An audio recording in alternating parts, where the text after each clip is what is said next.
Hello, welcome back to Lessons with Kobe. Today we will be learning the term belt to ass in sign language. First, we're going to break it down. Stay with me. Belt to ass. One more time. Belt to ass. Together now. Belt to ass. And that concludes my lesson. See you next season. See you next season.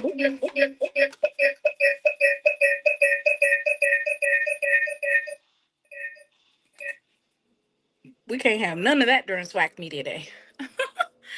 Good evening, good evening, good evening. Y'all, I'm trying to work out these kinks. I'm trying to work them out. Thank you so much for tuning in to another episode of She Loves Thee SWAC Saturday. Or SWAC Saturday with She Loves Thee. I'm working out the kinks, y'all. Come on now.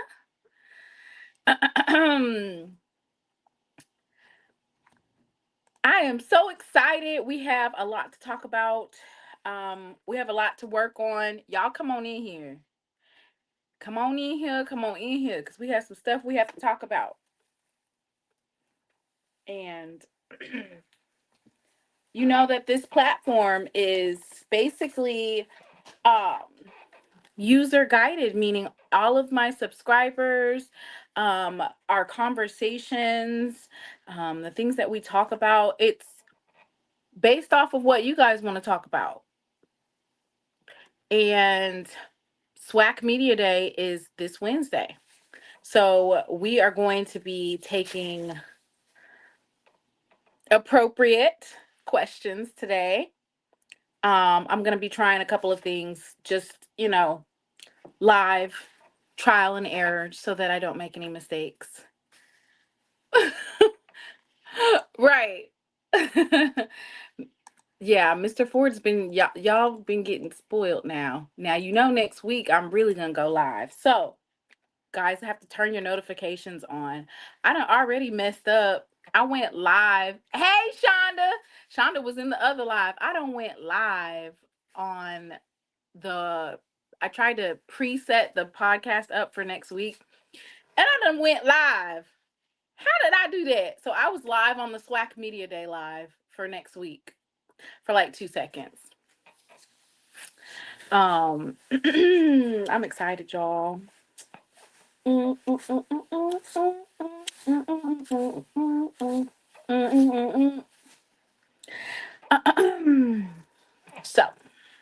let me get this stuff done.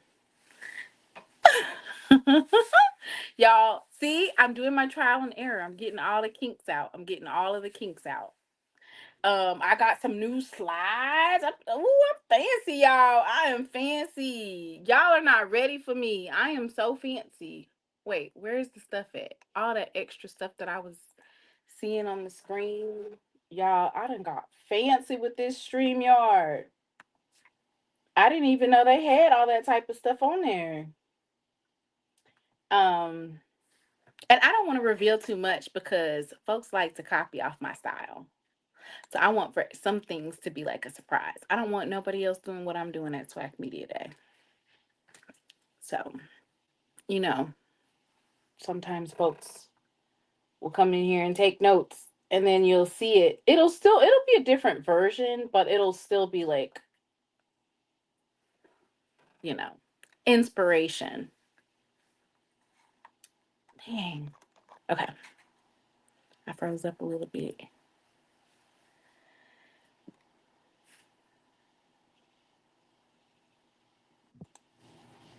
Hey. Okay.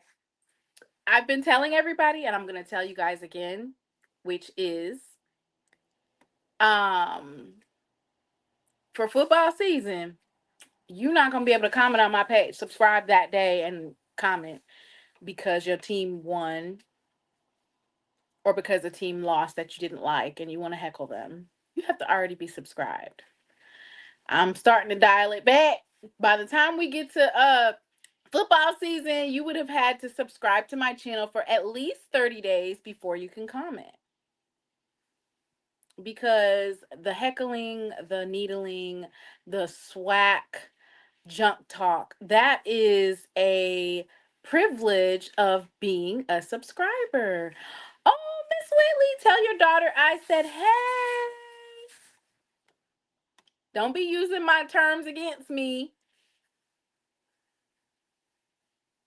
And congratulations. I can't wait for to hear about your first year in college. Freshman year is always dope. So I'm excited, y'all. We're gonna have a good time tonight. I should have a piece of paper, but I don't know. I don't know what I'm doing over here. I should have a piece of paper. Y'all, I need questions, right? We're gonna go through questions, but I don't want you guys giving me like y'all can't be up here clowning. We need some nice questions, y'all. Don't just be saying anything. I don't be cutting up. Don't just say anything, y'all. Oh my goodness. Strange.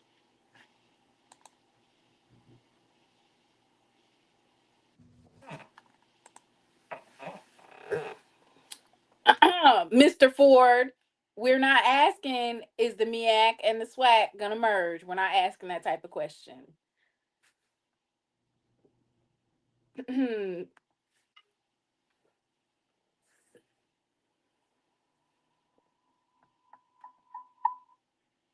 I go again. Sorry, y'all. I'm working. Okay.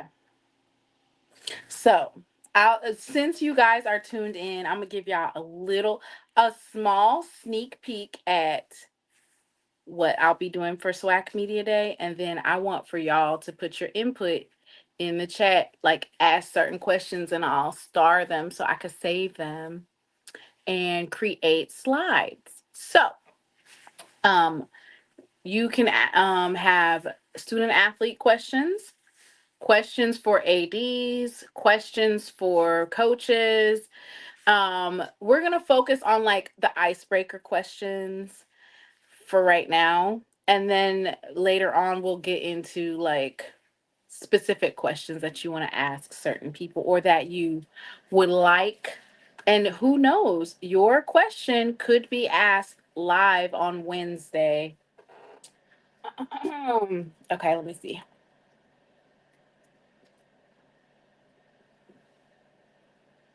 Oh, it worked. All I had to do was press a button, y'all, and it worked.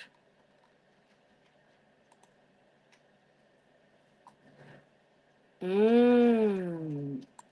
Mmm. Okay. I'm just uh looking around, y'all. I'm just trying some things out.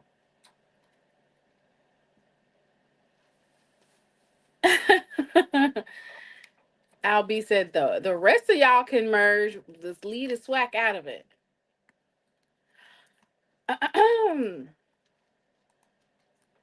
Okay, so Jay Memphis, I like this question, but I also feel like it's very generic, right? So when you're asking these types of questions, or if I did have an opportunity to ask the commissioner where he sees the SWAC TV in 5 years, can you elaborate on that?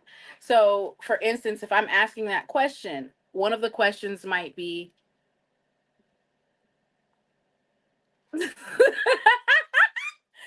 Dre, one of those questions might be,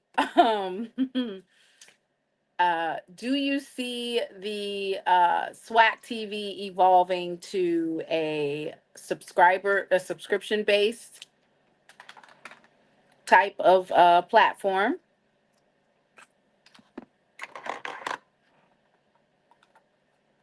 Are you going to have shows on it? No, Jay Memphis, I need to know what you think. Y'all be wanting me to do all these questions off the dome. I mean, I can do it, but dang, like, help me out here a little bit. Help me out here. And yes, we will be doing a live show. It's going to be titled, "Oh my God, Dre was right. FAMU's eligible for SWAC Championship and Celebration Bowl."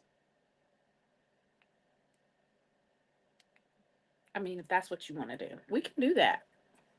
I'm game.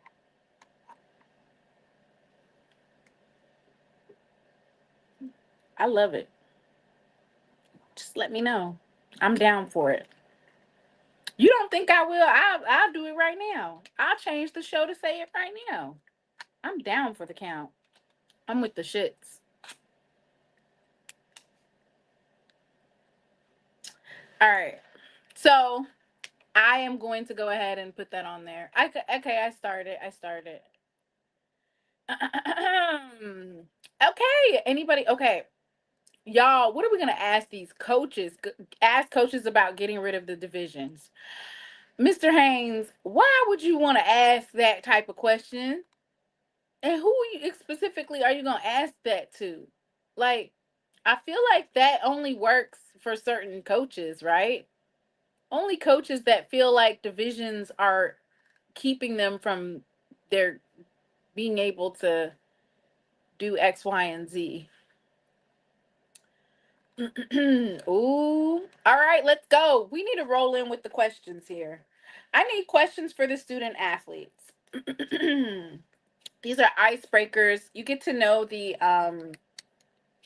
coaches and the student athletes from a personal level, because when we ask certain questions like who's your starting quarterback, they're not going to tell us. Not going to tell us unless, well, there are 7 quarterbacks at SWAC Media Day, so obviously they more than likely they're the ones that are going to start, because why would you have a quarterback come to SWAC Media Day and they're not starting? So roughly 7 out of the 12 quarterbacks, we already know that they're starting.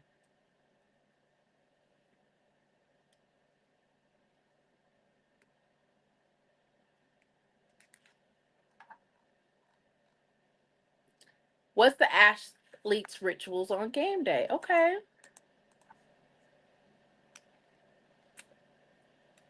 I think I asked that question last year.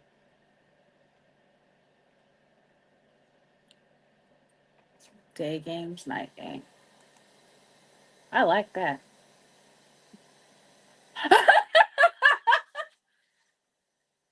Can somebody please? Can some see? This is what I'm talking about right here. Now, Dre, you like literally you literally skipped over the first direction that we gave. The first direction that we gave was no messy questions. Like you just disregarded that direction and just went straight to it. Oh God, what is wrong with you? Stop. And that's why he's probably not even going to give me an interview.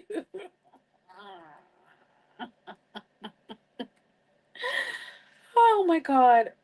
The comments will be turned off.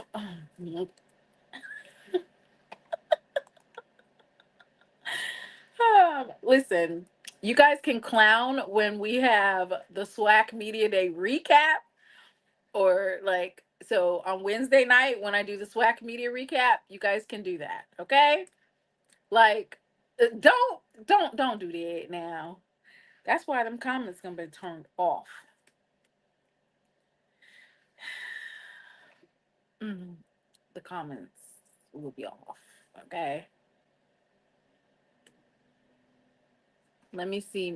Let me see, Miss Natasha. Ooh, okay, gotcha.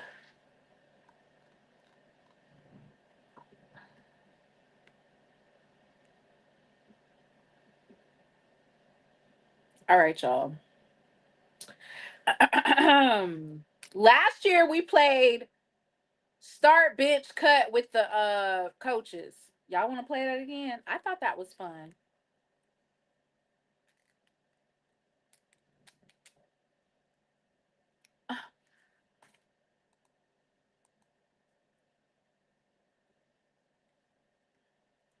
Comments will be turned off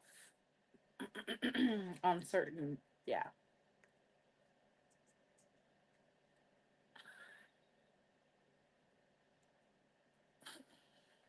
Hmm. What is that? Why would you ask that question? Do you secretly watch the boom march in? Okay, I need to do rapid fire. Cool. Y'all not giving me no rapid fire questions. All I heard was day games or night games.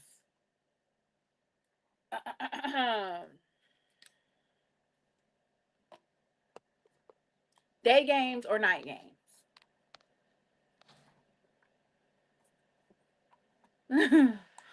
Oh my goodness. All right.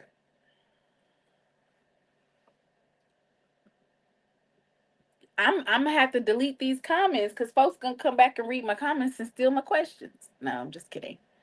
Don't ask our players because all our games daytime. Dre, be quiet. No, they're not. Tennessee State. Oh, you're saying that none of our players know what a night game is like? Because we've had day games for Lord knows how long. Turf or grass. Okay, got that.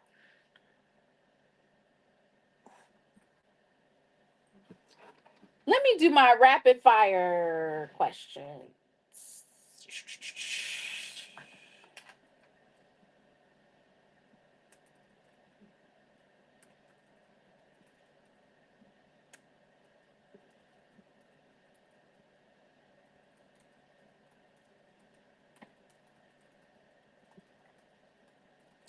Day game or night game, turf or grass,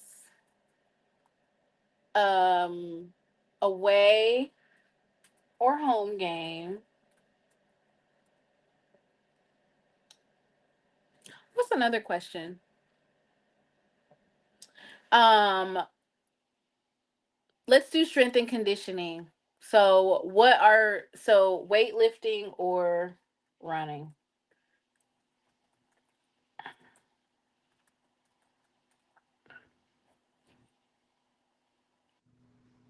That's oh.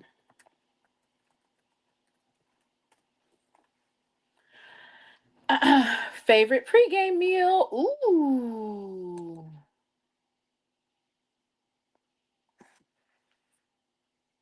I think favorite pregame meal and also like game day ritual is probably going to be a two-part question. So,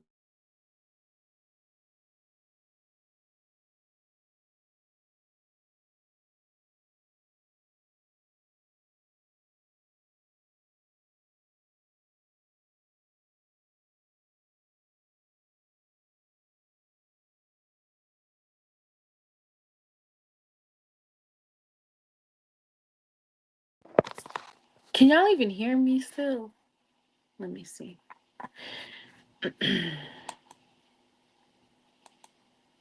I wonder, can you guys hear me? Sorry, my phone rang. I hope it doesn't do that no more. Okay, cool.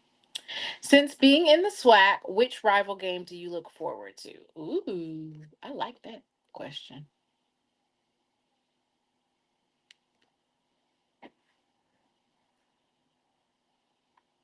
That's true. Some of these have been answered, you know. That's why I said a lot of times some of this stuff gets redundant because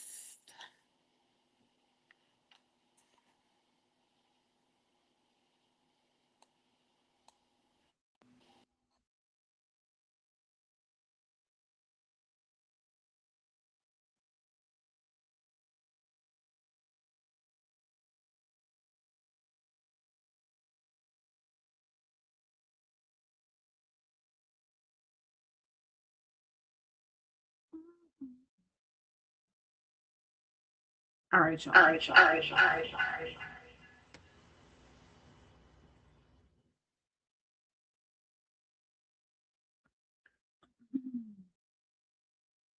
No, thank you. Thank you for guiding these questionnaires. Because Mr. Ford got some humdingers, but you can't ask them kind of questions. He's asking some questions now. Ooh, I like this question. If you were on the opposite side, what position would you play? That's a good question. Ooh, who do they style they're playing after? I like that question. A humdinger, Miss Whitley.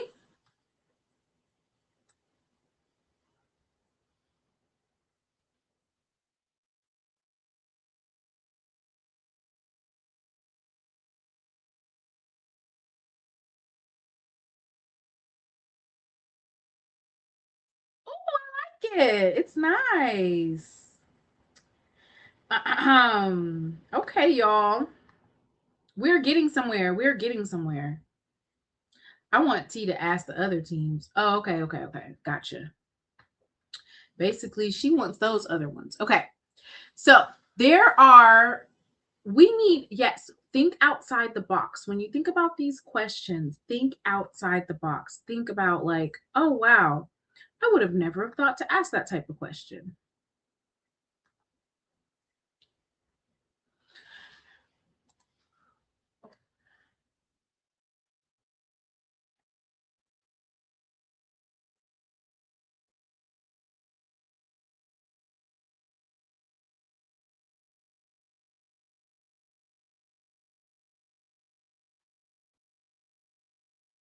So I'm just going to show you guys like a little bit about like how this stuff works, how it's going to work. I'll give you some insight about it because I don't think you guys know how much, well, some of you guys know, but there's a lot of work that goes into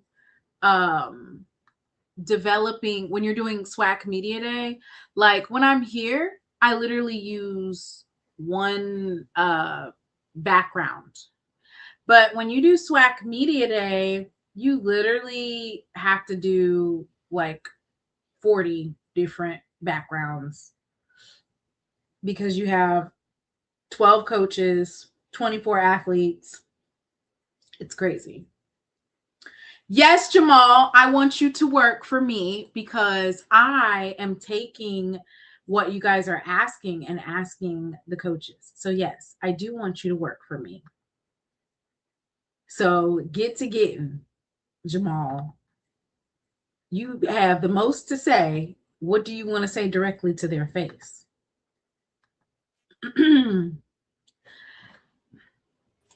Hey, Mr. Ford. Hey, baby, how you feeling? Dang, where's my thing at? Let me see. How you doing today? Tonight? Listen, my question is Howard University gonna bring any fans down here? Yeah, that's the first one. Are they gonna bring any fans? Because you know how they are. Mr. And the Ford, second, that is not a question for SWAC yeah, Media Day. and let me the next. Aren't they playing Alabama A&M on the 29th of August in the SWAC Media challenge? And then Yeah. my second question is, will a band have 120 pieces? Can, can they bring 120 pieces to Atlanta, Georgia? Oh my You God. Howard folks, you know how y'all like to tell us capstone and y'all the Mecca and all of that. Can you come support your football team? That's what I need to know. Because remember when they was in the Celebration Bowl, they brought 100 fans. One of them was the vice president at that time. Madam, come on here. Yeah. Vice President. And then also in that 100 was Jay Walker. How So the question of many the of night the 100? is, How many of the 100 was Secret Service?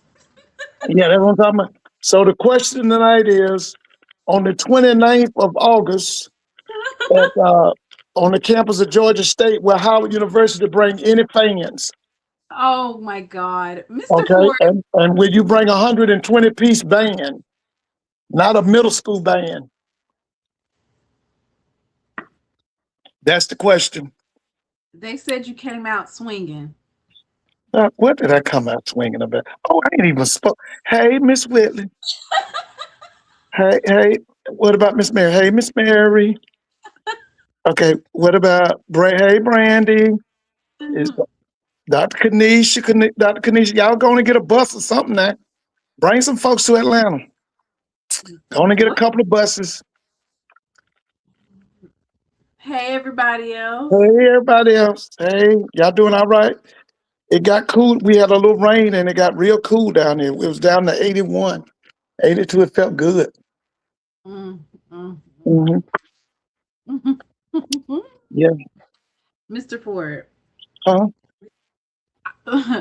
I cannot ask them if Howard's going to bring 120-piece band. Yeah, that's can they bring listen, they got $1 billion endowment. Listen, somebody told me, wait a minute, didn't you tell me Mississippi Valley got 300-piece band? I mean, what'd you tell me? I did tell you that, but that was because that whoever that band director was, he was like doubling as VP. I think he was like had something to do with the athletics, and he was allegedly. Please type allegedly in the chat. Okay, Allegedly, he was funneling athletic money to the band. okay. Well, listen, please, Howard University, bring 120 pieces and put together a nice show. Okay, one for the field and then one in the stands. Okay, make sure you have a library of music. Not a library of music. That's what everybody else has. Yeah, because they gets away with doing nothing. Well, wow. Well, all right. So I'm so glad that you're here, Mr. Ford. Yeah, Oh yeah, yeah. you're trying to get my credentials revoked permanently. Why? What's going on? I mean, did I say something that's a lie? I mean, yeah, you I'm just can't. asking that they bring some fans. Yeah, Okay, bring right, some fans. Okay, right, because you know the consensus is that MEAC schools don't travel. Remember?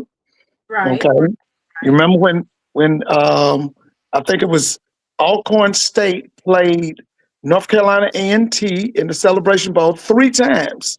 Uh-huh. Never did A&T have more fans than Alcorn. Alcorn has what, 3 to 4,000, And how Yeah. about A&T is the largest Black university as far as enrollment, with about 15,000. And Right. and Alcorn always had a bigger crowd at the 3 celebration bowls. Yeah, Mm. yeah, they did. Wow. Mm, Crazy. yeah. So we're just coming up with some questions to ask on Wednesday. Mhm. I'm excited, Mr. Ford. I I am did. too, baby. I'm so excited. I really am. I'm Yes. really excited And too. it's exciting, Yeah, It's it is. a And, great and atmosphere. I'm expecting for um, you know, the stakes are high, and I yeah, think that everybody is really putting their best foot forward in terms of their recruitment, their development, their players. May the best team win. mhm. Listen, we got we got about 8 schools right now with the alumni putting so much pressure and got such great expectations. They Mhm. want these schools to win. And like I told you, I'm Win talking to today. people. Huh? Win today. Yeah, I mean, there's a lot of expectations for these SWAC schools. I mean, their alumni has let everybody know we need their schools to win. Okay, everybody's want to win, and that's good. Expectations are so high. Blue said, unfortunately, A&T had more points during the game, though. Oh yeah, no doubt about it. I mean, they were super. Mike Tyler said the crowd Yeah, didn't yeah, help the Alcorn win, Mr. Ford. yeah. But still, here's the thing. A&T had 15,000 students. Alcorn had 3 to 4,000, and Alcorn had more fans. Okay, yeah. So that's what I'm saying. So I'm gonna say this again. I'm appealing to Howard University to at least bring 2,000 fans. How Okay, many? at least 2,000. That's it? 2,000? What the hell? Well, that's good. Listen, they only brought 100 to the Celebration Bowl when they played Florida A&M in 2023, and I told you 2 of them was Jay Walker Nutton was the vice president. They brought 100 fans, and that was a championship game. That don't sound right, Mr. Ford. It was Well, 41. Listen, it was 41,000 people at the game. 40,000 of them was supporting Florida A&M. 100 was for Howard.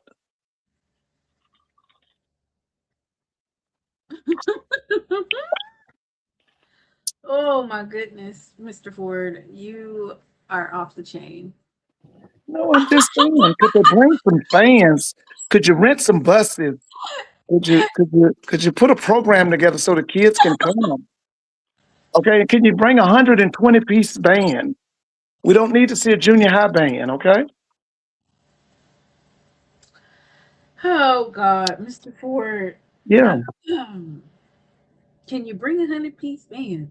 yeah. Actually, I think that we got wind that they are going to have more than 100 pieces this year. So, That's and when good. they do, Mr. Ford, I need you to give them their props when Oh, they I come will. I with will. with a more than 100 I piece will. band. Yeah, 120-piece band, please. Yes, I need you to come with it, Mr. Ford. Now, Yeah. don't be shy. Make sure you give them their props now. Oh, yeah.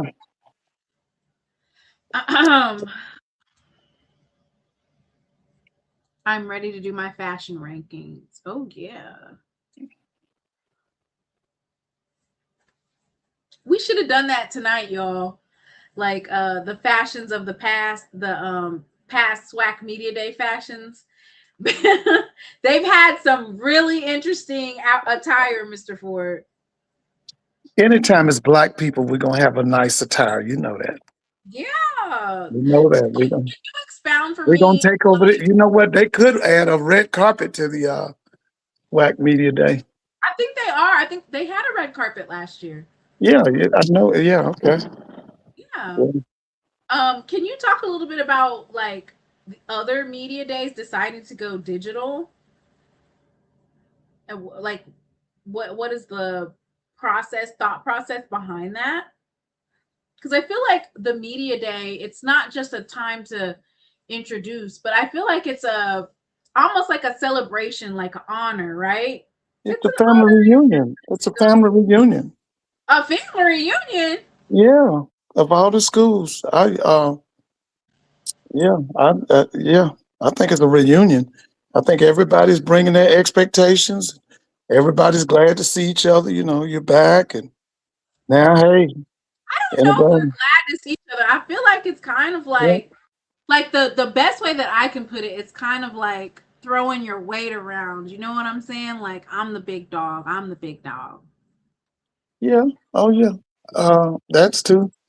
But I just think the great thing about this one is the expectations are so high because there's so many people that have been told they got to win. Win the day. Okay, so here's my Yeah. next question. Why? Okay, so Dre says that it costs money, but how much money does it cost? How much money is it costing to do this? Because we do it every year, and I feel like they do it at a really high level. Like,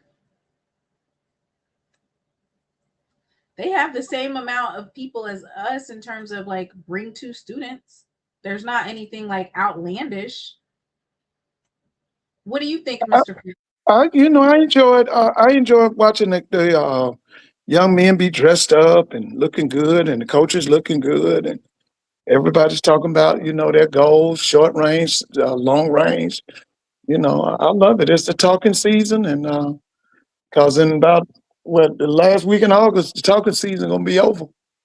The rubber got to hit the road, baby. And You like said you showed, yeah, talking season gonna be over. They're gonna be pulling out belts. People gonna be pulling out belts. That's what they're talk gonna be pulling them. is no more talk. Yeah, look here. When the 29th hits, talking season over. Oh It's no, gonna be that's belt season, when baby. I know it's gonna be belt season, but there's Yeah, it's gonna be definitely belt still season. gonna be a lot of talking because folks are gonna be Yeah. like, "Yeah, see, I told you was gonna get your ass whooped. I told Oh you yeah, was but gonna that's always. That's always, baby. Cause somebody got to get it we." whooped now. Now sometimes you have a tie game, but usually ties are far and in between. Somebody got to get the belt pulled out. Yeah, that's so. I love SWAC Media Day. I love it. Um, I enjoyed the MEAC Media Day last year with Tiffany and Jay, and they had Shady McCoy on there. I saw it. I like that. Ooh, ooh. I'll just say this: Mhm. we're blessed, blessed, Yeah. blessed. Ooh, Brandy said, "Will they actually have a dress code for Media Day?" Because some people were in sweatpants. Who was that? Jackson. Like, did Who's they that? miss the memo? This is not the time for that. You're supposed to come out in your best suit. Yeah, you're supposed to come. Yeah, you're supposed to come to Media Day sharp. That's like graduation. You're supposed to come sharp. You are supposed to come wearing your best, right, Mr. Ford? That's right, baby. It's like going to church. All right. So I do have the official word that I am approved. That's what I Yeah, was I saw waiting it. It came across my phone. Yeah, I saw it. for my credentials. Hmm. I am doing a fundraiser, of course. That is to offset cost for hotel, food, and travel expenses. It's not going to be gas. It's obviously going to be an Uber because I'm not driving or getting a rental car. So I would appreciate any and all if you would like to make a donation directly to the various avenues that are on the page. I will be taking donations all the way up until even the day of SWAC Media Day. Or, if you enjoy the SWAC Media Day coverage, you can even give me a donation afterwards. Mr. Ford, Uh-huh. I am super excited to talk to the coaches again. But I feel like sometimes we get into redundant questions and questions that you know that they're not going to answer. So tonight we're just going to be going through like the different coaches and figuring out what kind of questions we can ask. Well, one of the keys to interviewing people is it's kind of like jazz music. Sometimes you have to improvise. We can come up with questions, but they're going to be questions that are going to come to your mind at that instance. That's why a lot of people don't play jazz, because a lot of jazz is improvising. And a lot of good interviewers, they improvise. They come up with stuff right then and there. It's not something that they planned, like 4 or 5 days earlier. So some of it's going to come to you, it's going to come to you. I do not like doing that. I do not. You're talking about like off the cuff talks. Improvisation, yeah. No, I don't want to improv, Mr. Ford. Yeah. Sometimes improv is really good. I mean, it'll be improv if it's a certain coach that I wasn't expecting. Okay, so let's start with. I'll just go based off of who I know. Like more likely than not, I'll be able to get an interview with them because I interview them every year, right? So yeah, that'll be easiest. I would hate to waste all these beautiful graphics on and not be able to interview. That would be I would be mad about that if I do all these graphics and then not get to interview the actual coach. So if you're a coach, you make sure you contact your coach or contact your AD and tell them to come over to my table, and so I can ask them some questions. Are you going to interview Blue? Ooh, I like these questions, Brandy. Okay, Mr. Ford, we're going to start with Eddie Robinson Jr., head coach of Alabama State. He was 10-2 last year, right, Mr. Ford? Yeah. Yeah, he won 10 games. Won 10 games. Yeah.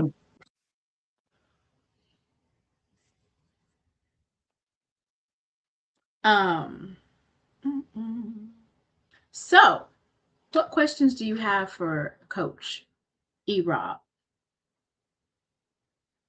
Oh boy, let's see. He has the SWAC preseason offensive player of the year. Yeah. He's been able to retain Holtzclaw, which is a huge impact for the Alabama State team. They've got some good wide receivers in. The defense has always been pretty stout. That's his MO. His defense is always really good. Right. So what questions do you have for E-Rob? What are the things they got to do to help Andrew Body get to the NFL? What do they have to do? Hmm? Okay, so I'm thinking more along the lines of you. Your offensive coordinator left to go to North Carolina Central. Yeah. Mm-hmm. And you brought in a Tony Hall, experienced offensive mind. Can you talk a little bit about your choice to bring in Tony Hole, and what should we be looking forward to offensively for Alabama State this year? I think it's going to be more of the same. I mean, it was a great system. I'd be surprised if they change it. He blossomed in that system. He did very well. You got a new offensive coordinator. Are you going to tell him to? No. You got to go with what's. I mean, like you said the other night, you build the system around the talent that you have. Right. You got the SWAC Player of the Year coming. You gonna change the system? I doubt it. Thank you, Whitley. What happened now? Yeah, and Miss Whitley, I heard Ohio State gonna win it up there for the big boys, huh? They got Ohio State picked to win it all. Now. Yeah, I'm just saying you don't recreate the wheel when you got the preseason player of the year offensively. You got this guy's, what was he, the SWAC player of the year last year? And then you're gonna come in, and you're gonna just jump up and change the system. I doubt that. No, they're gonna go with what he likes doing. And Hole understands it. Hole is good. Tony, I've watched him. He's good. This is Bonnie, but I just wanted to say this real quickly. Okay. Yeah, yes, what they were doing was working, but I almost guarantee you for some of these quarterbacks that are dual threat quarterbacks, they're definitely going to want to trust their running backs, their tight ends. Yeah. Oh, yeah. And yes, you do have, when those avenues open up against certain teams, you are able to run. But do you think Andrew Body being the leading rusher on Alabama State's team, that's something that the coach wanted? Or is that just, I think that's more so something that just took place because Andrew Body saw those openings. But as a coach, do you want for your quarterback to take those risks? Well, he's aggressive. He's aggressive. But I will say this. I think they will cut down on him, just like you always talking about taking off and not staying in the pocket. I think they will kind of like cut that down a little bit. But I don't think they're going to take his aggressiveness from him, but they will ask him if it's necessary, run out of bounds or, we don't really need you taking hits. Because they got some big games this year, and they want to win this SWAC, and so they got to have him with them now. But I don't think they will just completely take away his aggressiveness. No, I don't believe that. That's interesting, Mr. Ford. Yeah. I can tell you this now. Todd is going to cut that first game. Todd is going to throw some NFL looks at him. It's going to be some stuff he's never seen before. The key to this whole thing is going to be that Alabama State offensive line, because Todd is going to come at him. He's going to blitz them DBs. He's going to blitz them linebackers. He's going to do a lot of zone, what we call zone blitzing. He's going to throw.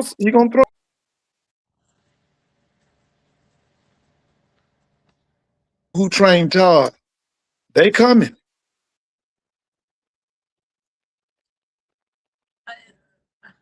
You said they're going to throw blitzes at him that he hasn't seen.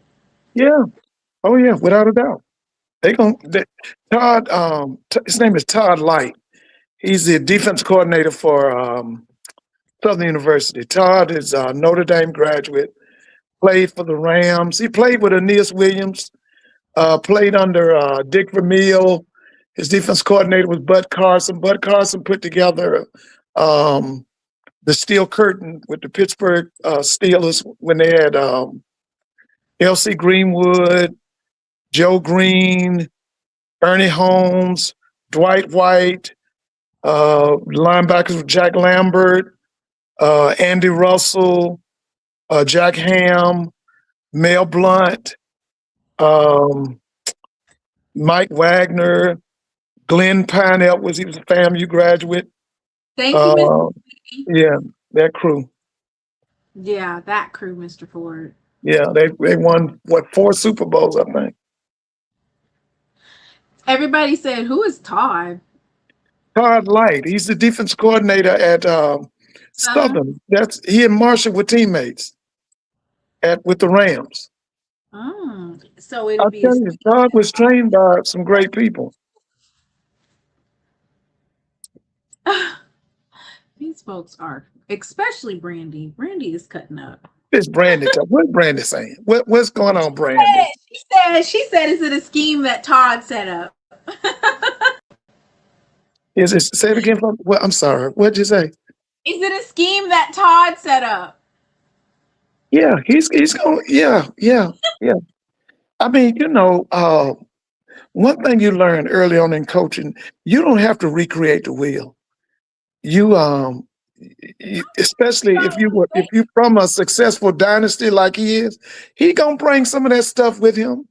So now, basically what you're saying is Alabama State is not going to recreate the wheel. They're going to still use that aggressive offense, the one where Andrew Body does 1 to 2 reads and then he takes off. No. Tony's going to add some things to the offense. Yeah, he's going to do that, but he's not going to overhaul the offense. They're going to still do the same things they've been doing.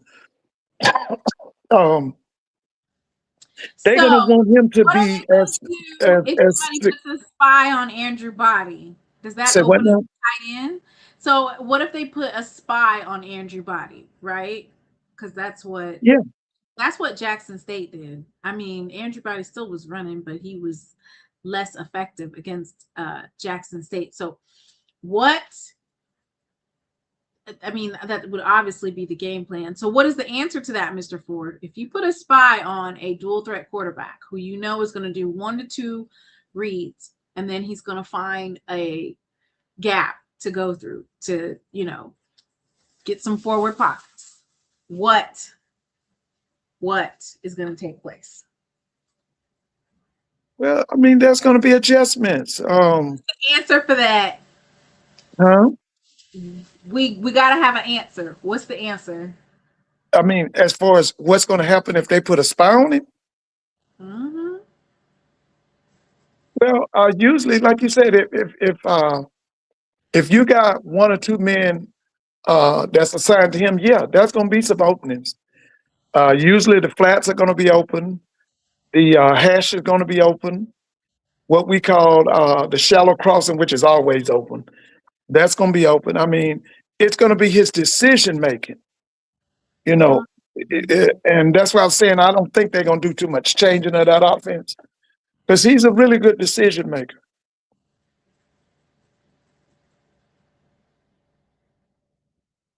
All right, let's move on to the next coach. Mm-hmm.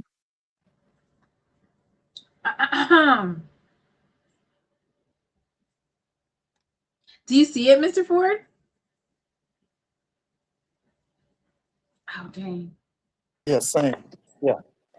Oh, yeah. Yeah, that's Sam, right? Yeah. Yeah, oh, yeah. Oh, Sam. Oh, yeah. Everybody's talking about him. Who was everybody? It's a lot of things, people want to know, can he win 9 games? 9 games? Yes. Yeah. I need to look at his schedule. Oh, it's rough. It's rough, baby. So where are they getting the 9 games from? I don't know. That's like I told you, the expectations of these alumni and of these students it's high. He came there, he was a winner at Miles. He won a state championship as a high school football team. They're expecting him to, to roll. Yeah, they ain't expecting what did he win last year? 2 games? What did he win? What did he win last year? Abomination. No, he won more than 2 games. Okay, well, listen, that ain't gonna get it this year now. He got to come up at least 7. Got to be 7, What is the line at? Stop Talk said easy schedule. They can win 7 for sure if he can stop a nosebleed. So if he can stop a nosebleed, they can for sure win at least 7 games. That's why I can't wait to be at the game when they play Howard, because I want to see his personnel. I want to see, what did he go out and get for that defense? Because listen, I'm gonna be honest with you. I know a lot of them guys on Shea's staff. I was reading about them and studying them when they were at Miles. Them people know what they're doing. I'm expecting him to do well. They know what they. Yeah, he got a good staff now. I studied them guys when they were at Miles College. Yeah, he got a good staff. I expect him to do well. I do.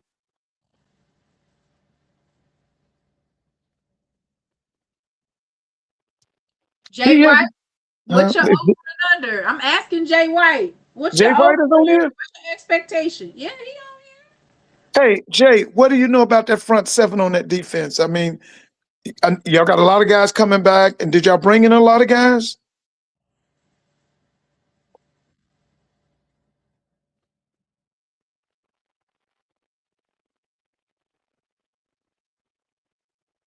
I don't know what that means. Miss Everybody Maynard got it. What now? They got better. They gotta Okay, get I better. got that. No, he's Yeah, saying they gotta get gotta better, get Mr. that. Ford. Yeah, that's. Ain't I'm no, just want to know. ain't no gotta get better. It's July. They are better. You can't say they gotta get better. You need to be confident. They are better. They Yeah, are yeah. stronger. They are faster. They are. I can't think of the guy that's the defense coordinator. He was pretty good. Is his name Snelling or Smelling? What's the defense coordinator's name? I know he's an Auburn grad. He brought some kids from Auburn too. Oh, he got some folks, picked up some folks from Auburn. Yeah, he picked up some people from that guy. The defense coordinator. He's a graduate of Auburn. He went to Auburn, and he brought some kids up from Auburn too. Jay White keeps saying the front seven got to get better. So what I'm thinking he means is he's talking about from last year, because it ain't no way in July you over here talking about the front seven got to be better. Yeah, yeah. Like Jay Like I White s- don't know. He's not an insider, well, Mr. Ford. listen, like I said, August 29th, Lord willing, I'll get a chance to put my eyes on him. I'll be able to tell you. You gonna be I'll be able to able. break it down for me, Mr. Ford? I need Yes, the I deep. will. Yes, I I will. need to know That's right. everything. Chris Schelling, that's his name. He's an Auburn guy.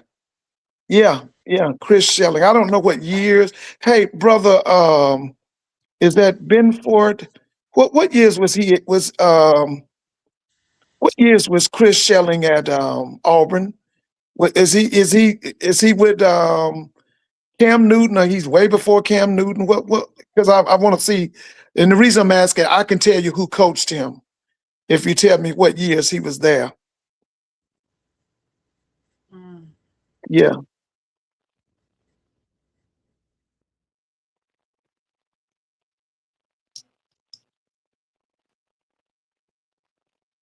but I was impressed with them at Miles. I think he has a solid staff. That's one thing about the SWAC right now. We got some schools, they went out and invested money in staffs. They got good people from top to bottom, from the head coach to the lowest assistant are quality people. And it's not just one or two of them. It's a number of them. That's why I told you we got about 8 schools right here, right now in that SWAC. The Mm-hmm. alums done told them, baby, you got to win. We don't Win want to today. hear. That's right. We don't want to hear no excuses. We want to win. No excuses. No, ain't no excuses, baby. Y'all talking about fam they ain't playing for nothing. That don't mean nothing to tell us. Baby, them people want wins. Because them people fam got to be able to talk. Avis said he'll send me $50 if I ask Commissioner McCullen while he's hiding his alma mater from JSU in the regular season, helping them get to the SWAC championship. Oh, he's talking about Prairie View? Yeah. He No, said, they don't listen. Who is it? Who said that? okay, Avis, send me the $50 and I'll ask him. No, they gonna meet up. Baby, they gonna meet up in the SWAC championship game. Like I told y'all before, that the main thing is, will it be in the vet in Jackson, Mississippi, or will it be in on the campus of Prairie View? Because baby, that's where it's gonna be right there. Jay White, the comments will be turned off for you during that segment. What? Benford says 1991 to 1994, Mr. Ford. Oh, he played for Wayne Hall then. He played for wait a minute. He played for Pat Dye. Yeah, that's I think that's Pat Dye era. Yes, I got some good questions for Shade. If he didn't play for Pat Dye, he played for Terry Bowden. Now look, now I'm not getting ready to do all these, Mr. Ford. I Yeah. have to do 12 of these, like 12 of them. I think I did 3 so far. That means I have to do 8 more of these.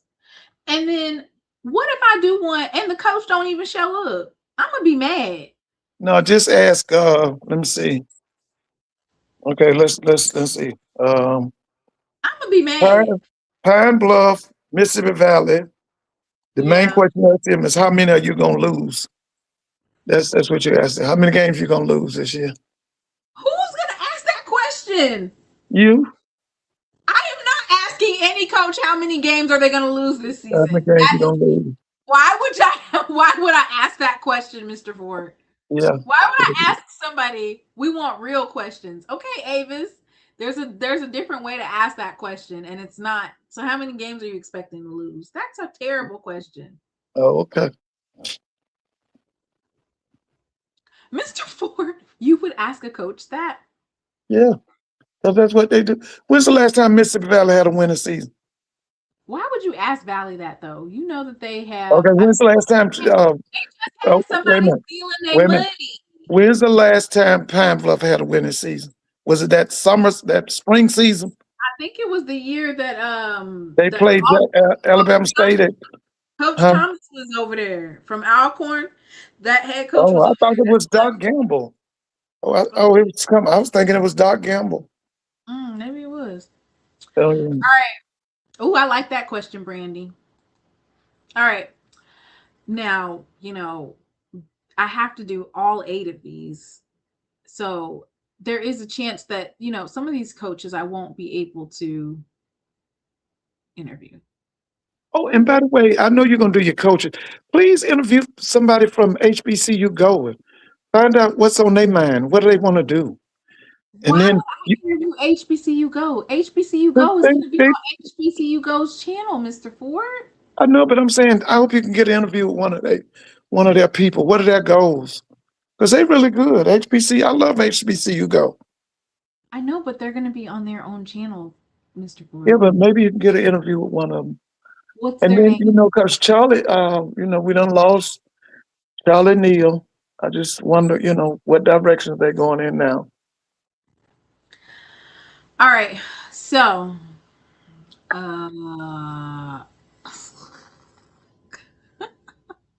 Mr. Ford, you be having the weirdest questions. I know it. I mean, I guess they're innovative, right? Innovative questions, I should say. You have the most innovative insight on questions that you want me to ask. See, this is going to become a problem for me because I'm not going to be adjusting this thing every single time. Like, it's just not happening.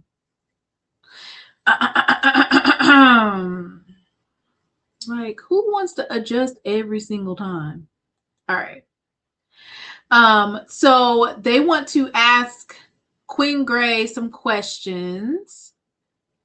I like the question about him being an alum. And the other thing he got to do is organize their team. That's what he's trying to do.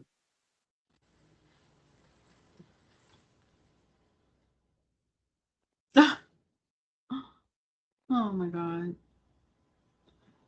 We don't want what's your favorite color. Well, Avis, you need to ask your questions now because I'm pretty sure the chat will be closed on Wednesday. Y'all get y'all stuff out now. Avis asked Coach Quinn Gray if he wants to go back to the MEAC. Hell no. Hell no. You know how much money them people making? And then the state won't let them go back. Do you know how much debt they had being in the MEAC? The family just the state the Florida legislature forced them out of the MEAC because they was losing so much money. Nobody travels in the MEAC but fam.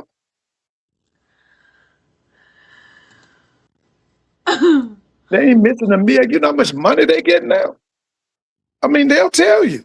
Just talk to them. Avis.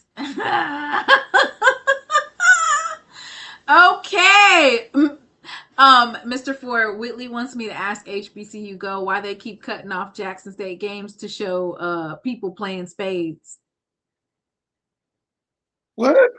When they do that, Miss Whitley? What? They did it against the Hampton game. They did it against. It was a Hampton.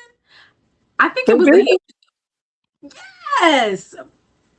The game wasn't over. There was several minutes left, and they turned it on. We was over there watching Folks playing spades. For real? Avis wants for Bethune-Cookman and FAMU to go back to the MEAC, Mr. Ford. What do you think about that? Okay, I don't have no comment. I don't have no comment. That's the same way I feel when you ask that's the same way I feel when you ask should the MEAC and SWAC merge? Oh yeah, that would be great. Not only should merge, get 2 more teams, make it 20-team league. SWAC and MEAC will give us 12, 6, that's 18. We need 2 more teams, we'll make it 10. Wit said she was orangey hot. Orangey during the draft, the Chicago Bears draft hot. All right, so we got some questions for Queen Gray. I like those questions.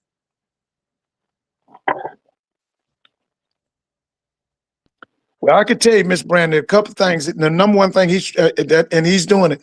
He's instilling discipline back into them boys. Okay, and the number 2 thing, he's making sure that team is organized. Because when you talk to them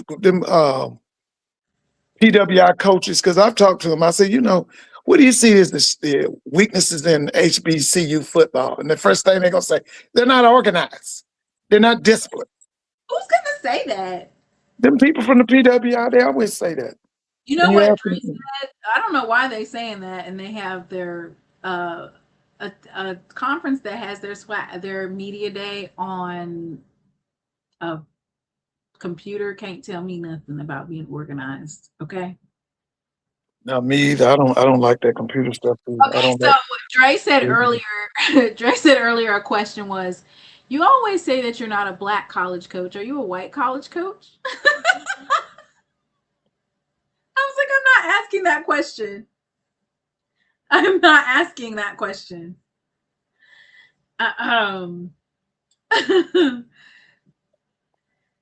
Mr. Ford, the folks in the chat said they are never going to stop trying to ship those folks back to the physicality conference. Oh yeah. No. Listen, baby. Black football go from the state of Texas to the state of Florida. I love that. That's truly a super conference. That's a super conference, baby. Florida, the state of Florida has 21 million people.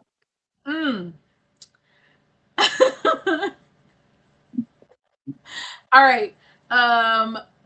So I don't have any. Well, I have the old ones.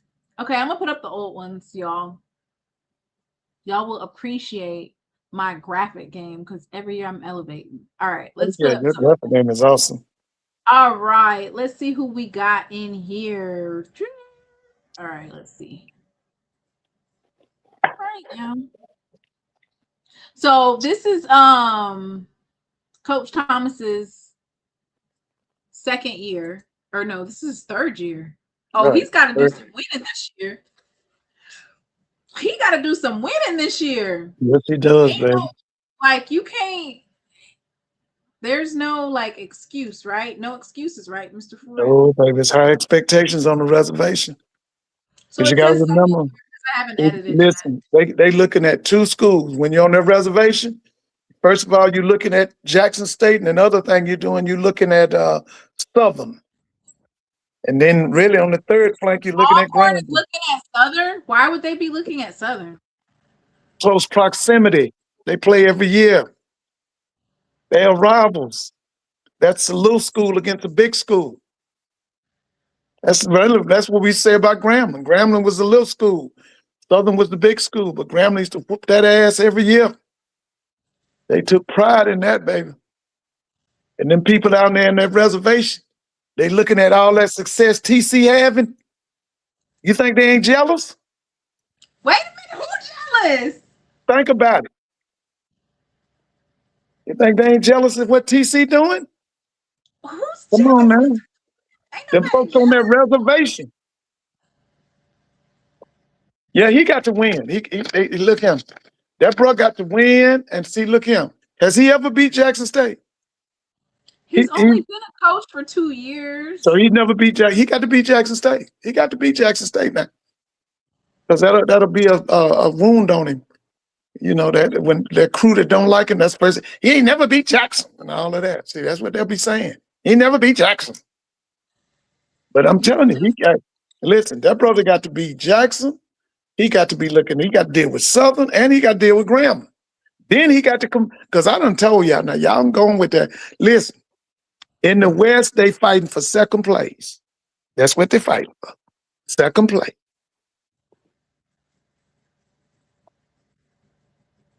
Mr. Ford. Yeah. Why is you making the bar that high on beating Jackson State? He need to take care of the SWAC West first. No, brother, listen, baby. There's Grambling, there's Southern. Yeah, but let me tell you something. Last time I checked, Alcorn and Jackson in the same state. Last time I checked, that's family, baby. That's family. Them the worst wars it is family.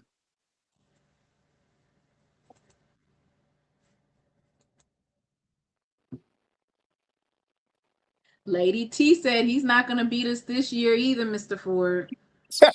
hey, that's going to be a strike against him, baby. That's going to be a strike. He know it. Listen, if you ever interview him, he'll tell you the truth. He know he got to beat TC. He know that. You setting the bar high, boy. Yeah, he know he got to beat TC now. He know the deal. No, playing them good ain't going to get it down there on their reservation. No, they ain't going to want to hear that. But we played good. We gave them a good game. That ain't going to work. You'll see. I'm trying to tell you. That's the reason I think this media day is going to be really good. It's going to be hype. Now, I personally believe, and I might be wrong, I think they're going to have at least 200 media outlets at this thing in Birmingham. I really do. I think the date, because the date was great. You're before, the SEC and all them people.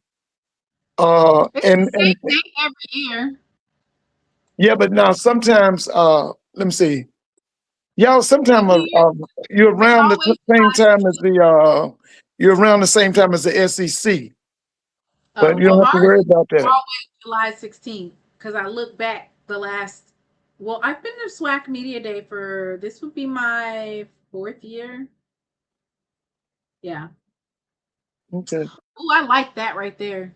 Brandy is asking the questions. Y'all come with the question. What Brandy saying? She said, Coach Thomas, what areas did you immediately address during the off-season recruiting? Oh, yeah. Yeah.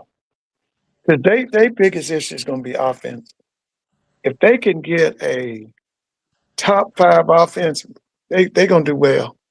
Because I'm going to tell you, Cedric's thing is defense. The defense is going to be solid. You don't have to worry about their defense. Defense is going to be solid at Alcorn. His issue is going to be quarterback and offense coordination. Right. Yeah. Oh, yeah. Okay, let me see. Let me see which other coach I usually interview. Oh, Coach Hampton. Coach Hampton, Mr. Ford. That's Arkansas Pine Bluff. Yeah. Tell him to get his resume together. Mr. Ford, I am going to SWAC Media Day in like 96 hours. Please. Yeah, tell him to get his resume together.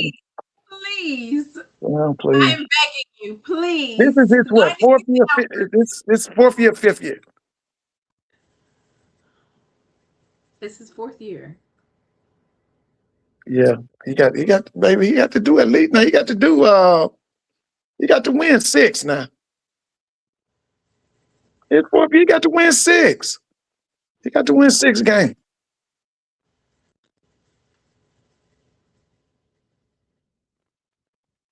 I wasn't asking you about what he had to win. Yeah, but I was asking you about what questions to ask. What's that thing that when you're looking for a job and you put your name in it? What's that thing called? Tell him to make sure he got his LinkedIn stuff together.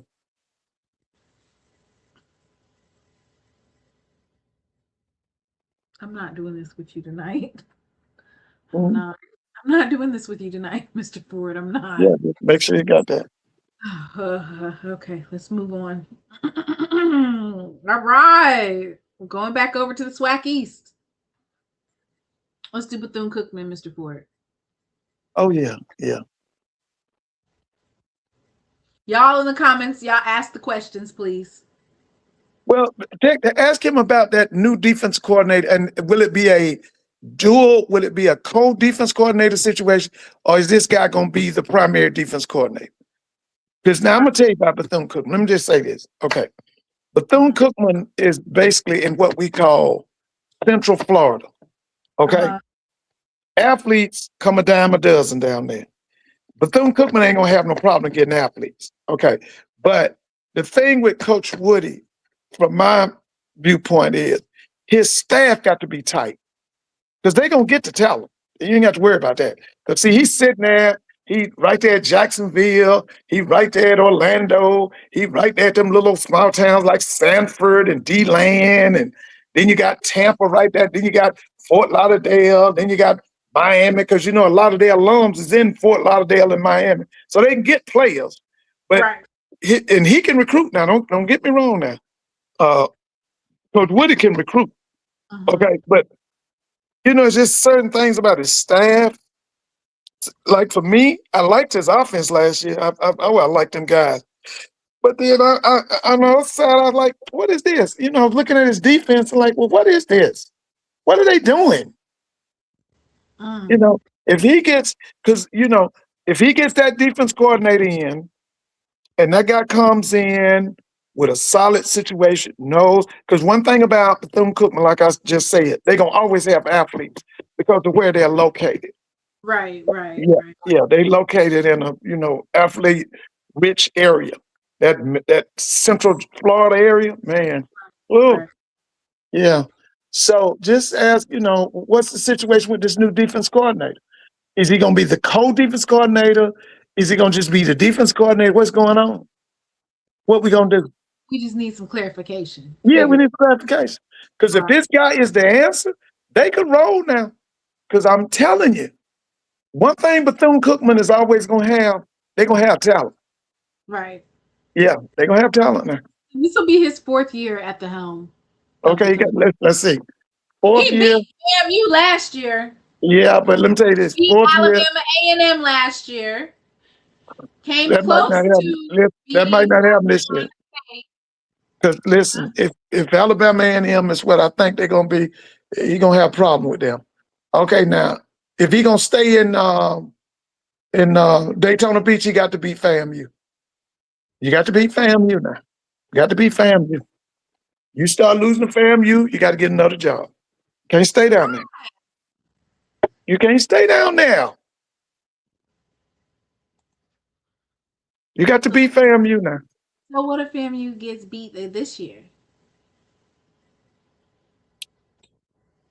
You're gonna give the coach another year. Duh. Yeah. You give him another year. All right. So if Shay can go 7-5 or 8-4, I'll be all right. Oh yeah, So, yeah. You know what's crazy about? Bro, White, you know what's crazy about Jay White saying 7-5 or 8-4? What? That was that's like Alabama A&M ceiling for the 2nd year, right? For Jackson State coach head TC Taylor on his first year as head coach, when he won 7 games, there was a lot of folks that were pissed. Yes, that's right. Because that's like they said, like, that bar is too low for that. That's right. They were. That's like the bottom of the barrel for Jackson State. And yes, it is. Their alums expect. Yeah. For 7 wins, they were mad. And mind you, there was like a 70 team like turnover. Don't forget they was pissed off when Prairie View won that game at that SWAC championship game last year. Because I talked to some of them. They was pissed. Where did you see them at Cascade Road? There you go, baby. Because they all over the Atlanta area. They was hot. Make sure them ain't false flaggers, because they got a couple of them. No, they ain't no false flaggers. They was hot. False flaggers? I'm telling you now.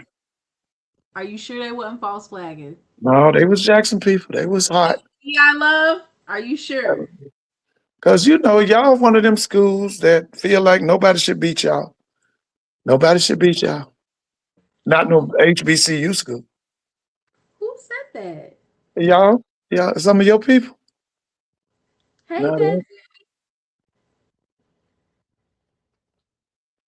I mean, the bar is low. Whitley said the bar is low. Fam, you done lost the Valley under 2 different coaches.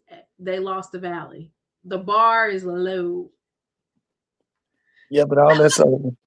That's over. All right.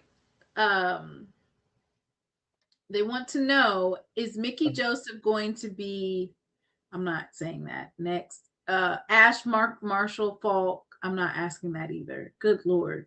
Some of these questions, Mr. Ford, are off. What they say about Marshall? What they saying about Mickey Joe? What asking? So Marshall Falk, he wants to know, is he going to wear LA Ram or Colorado gear on the sidelines instead of Southern? I mean, what y'all got jokes tonight? What is this joke? What y'all got? You know good and well, them folks at Southern ain't going for that. So what y'all got jokes tonight? What y'all got jokes all the time. I know what's Y'all up get there. it out because everybody needs to be on their P's and Q's and best behaviors on Wednesday. Y'all get it out. I'm talking about go ahead and all that you want to say, go ahead and get it out. Yeah, they got jokes tonight. Yes, they do. They really do, Mr. Ford. You had some jokes too. You was telling some too. Oh, okay. Yeah. All right. Okay. Okay. Oh, all right. I don't want to ask redundant questions. I don't like asking redundant questions. Let me see. All right, let's see what we got here. All right.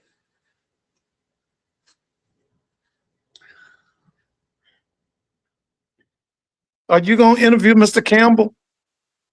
Don't you? I thought it was close. Aren't y'all close? You are so messy. I almost cussed. I'm just asking, because why would I interview him? Is he a coach? No, but he's like a don't underestimate him. He's like a voice in the SWAC, He hates taking ass whippings, I know that, but he's a voice in the so messy, Mr. No, I'm just asking. I was wondering because was you gonna interview him? You're not gonna interview Mr. Campbell? Oh my gosh, you are so messy. Out of nowhere, honey. Out of nowhere. Thank you, Mrs. Thompson Scott. Thank you so much, Mr. Ford. You are so messy. What? He's a power in the SWAC. A lot of people listen to him. Him and Zoe, they, people, they ride on what they say. Oh God, please help me. Ask Mr. Ford if he can name any Graham players. Mr. Ford, you know any of the Grambling players? Okay, now that kid. Wait a minute. You know what? I know about the kid that's the quarterback that they got from. They got him from Boston College. Oh, okay, okay. I know. Where I. Kobe Roberson. Yeah, and then that kid from Florida A&M, RJ. RJ school is in my neighborhood. He went to Westlake. I know him. Yeah. Let's see who else I know. You want to know what they said you want to know what the T is on Grambling, allegedly? Y'all put allegedly in the chat, please. Now the latest one I'm hearing is, which I'm hoping that happens, is that Bruce Eugene is coming to the staff. Did you hear that? Can you put some allegedlys in the chat before he drops this tea? Because the last time, can we get some allegeds, please? Lord, we need some allegeds in the chat. Pronto. Stat. Alleged, please. Allegedly. Mr. Ford is dropping tea in the chat. All right. So Mr. Ford said that allegedly, say it again, Mr. Ford. They're saying that Bruce Eugene is going to join the staff at Grambling. I hope that happens. That would be really good. That's allegedly. Yeah, I hope he becomes a play caller. What do you think that could do for the? That would give us a great quarterback coach. I have no problems with his play calling. He's really good at developing. Mm-hmm. Yeah. Yeah, they did a special on him. When he had the kid that he went to Southern and then he went to Edward Waters. You know who I'm talking about? What's that kid's name? He was down at Southern. Who, Mr. Ford? You remember he was a big quarter, about 6'4". No, Biden. Yeah, that's right. That's right. Yeah, no, but yeah, yeah. I saw I saw some film of him training that young man, and yeah. Oh, I hope it happens. Because that's one of my main concerns with Grambling is who's gonna be the offense coordinator and the play caller and all that. Yeah, that was one of my concerns. But if it's gonna be Bruce Eugene, I ain't got no more concerns.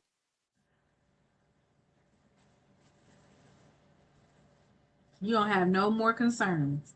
No, if it's gonna be Bruce, that's gonna be nice. Why would I ask that question? We are literally in a brand new season, and Jacoby and Morgan is gone. Why would I ask Coach TC that? This is a new season, a brand new season. Lord have mercy. I will not be asking those types of questions. All right. What kind of questions do you have for TC, Mr. Ford? He's the head that wears the crown, right? Yeah, and is he going to be primary play caller? Is he's going to delegate that to? His name is Kirk, isn't it? What's your quarterback coach's name? Now, why are we going to ask him again? Is he going to do it? He done already said that he's too tired. I told y'all that's a lot. I told you that. He couldn't even get the Christmas tree down because he was so exhausted from down out the attic. Yeah, I can believe that, man. Because I've said over and over, being the head coach and the offense coordinator, that's a lot. Now, some people can do it. Don't get me wrong. Steve Spurrier, but everybody ain't Steve Spurrier. But that's. I mean, no. Willie did it. Willie Simmons did it. He was head coach and he was offense coordinator and the play coach too. But he said that he's tired and he trusts his staff. Oh yeah. Is his eldest planning on coming to JSU? I would like to know about the kicker. Okay, so you guys want to know about special teams? Yeah, that's always good. Yeah. Jimmy Johnson used to say you're supposed to open up practice with special teams. Who said that? Jimmy Johnson. He was the coach of the Dallas Cowboys and the Miami Hurricanes. What year was he a coach at the Dallas Cowboys? Because the Dallas Cowboys is not nothing to mimic after at all. I think the last time that one was in 96 or 95. Yeah, he was there in the 90s till Jerry Jones fired him.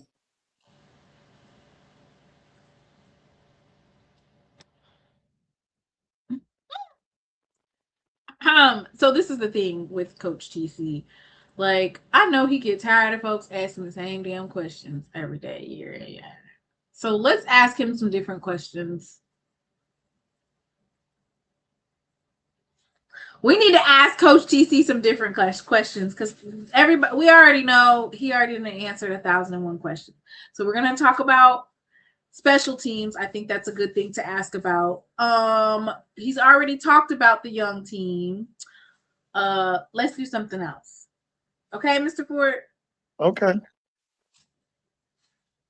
Let's talk about this defense because I've been talking about that for a couple of years and we still doing the same stuff.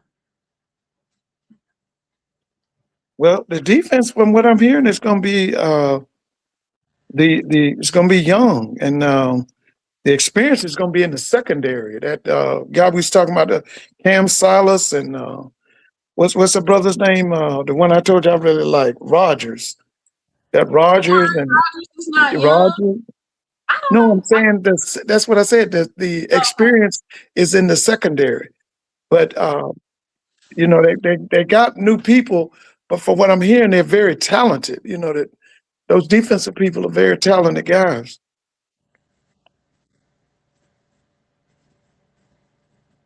What's that? Chisholm will be at one corner, right? Oh yeah. They done tried him so much over the last couple of years. He said he is ready. He's on the SWAC preseason team. Yeah, I was surprised Rogers wasn't on there, because Rogers is a player too.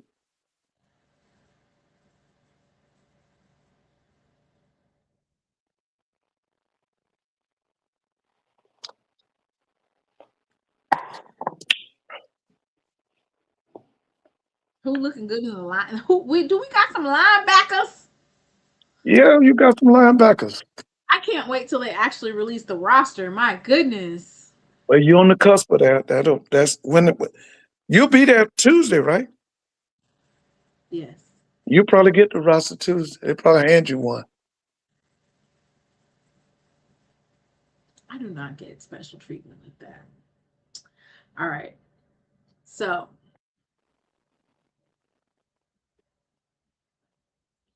ask TC if he'll run any 2-back sets. I don't think have we seen him run 2-back sets? Who did he used to have running? He used to do Davenport and Miller at the same time. Oh yeah. I love 2-backs, man. 2-backs and a tight end. What you I like sometimes 2-backs, sometimes I like 2 tight ends, 3 tight ends. Man, please, I've never seen 3 tight ends at the college level on the field, Alex. Oh, really? Who's running those schemes? Not in HBCU football. I've never seen. Let's see. You tell me the game so I can actually watch it. I've never seen 3 tights on the field. When I was at Grambling, we ran 2 and 3 tights. That was Coach Eddie Robinson. 70s and 80s? Huh? Yeah, that was 80s. Yeah, 80s and 90s. I saw what's his name do it? I saw Willie Simmons do it. I saw let me see, 2 and 3 tight ends. I saw TC do it at North Carolina Central. Let me see. FAMU was running. Huh? FAMU was running. FAMU was running 3 tights on. FAMU was running 3 tights. But the tights up when they would run 3. The tight one of the tights would be what we would call a wing.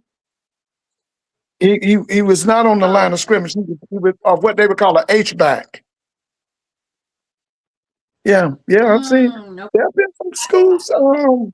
I know, like you said, back in the day, this 80s and 90s. Steve Wilson used to run 2 tights. He would run 2, sometimes play 3 tights. Who else I know would run 2 tights?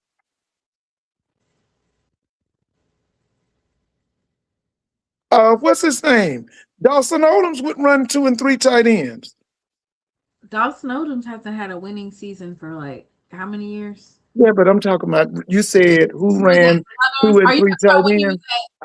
When he was at Southern, he would run 2 and 3 tight. When our guy was his offense coordinator, the mailman was his offense coordinator. Yeah, they would run 2 and 3 tight ends. Chennis Barrett, when he was down on the Bluff. Oh, and not only would he'd run 2 and 3, but a lot of his tight ends were excellent blockers. They were excellent blockers when what's his name? Chennis Barrett was offense coordinator at Southern.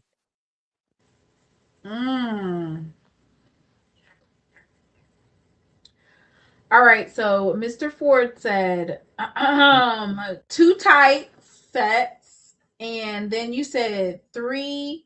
No, you said 3 tights, right? Yeah, you can run 3 tights. 3 tights, 2 backs. What's another one? Give me one more. Well, you know he's gonna run the regular is 4 wide receivers and 1 running back, 5 offensive linemen. You know they're gonna run that. That's everybody's basically standard offense. I don't want to do the 4 wide. Give me another like dynamic one so I can ask a question. Which one would they rather do? I like 3. I like when they go to that 3 wide receivers, 1 tight end. I love what we used to call the power trips. I used to love that. I love Power it. trips. Yeah, power trips.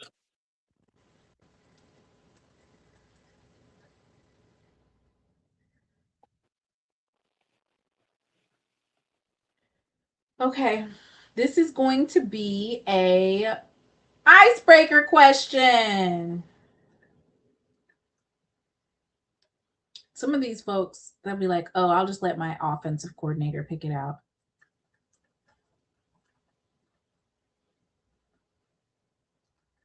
Somebody said they want you to interview Coach O about GM responsibilities. Yeah, I love listening to him too.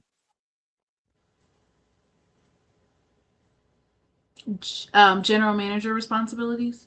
Yeah, you see it right there. As everybody else, he said, Coach about GM responsibilities. Yeah, Okay. I know Coach O is like the GM, and then he was also the tight end, or yeah, he was a tight ends coach for a while too. yeah, I yeah, definitely would like to know about the change in the strength and conditioning, like because we can see it, you know, with yeah, our yeah. eyes, like the Lockhart putting on 15 pounds, and Yeah, I was you know, about to say Ken is very impressed. I listen to Ken. He's very impressed with your new strength and conditioning guy. he's from South Carolina State, right? Yeah, that's. I think they mentioned that. Yeah, yeah. Mhm. Oh yeah.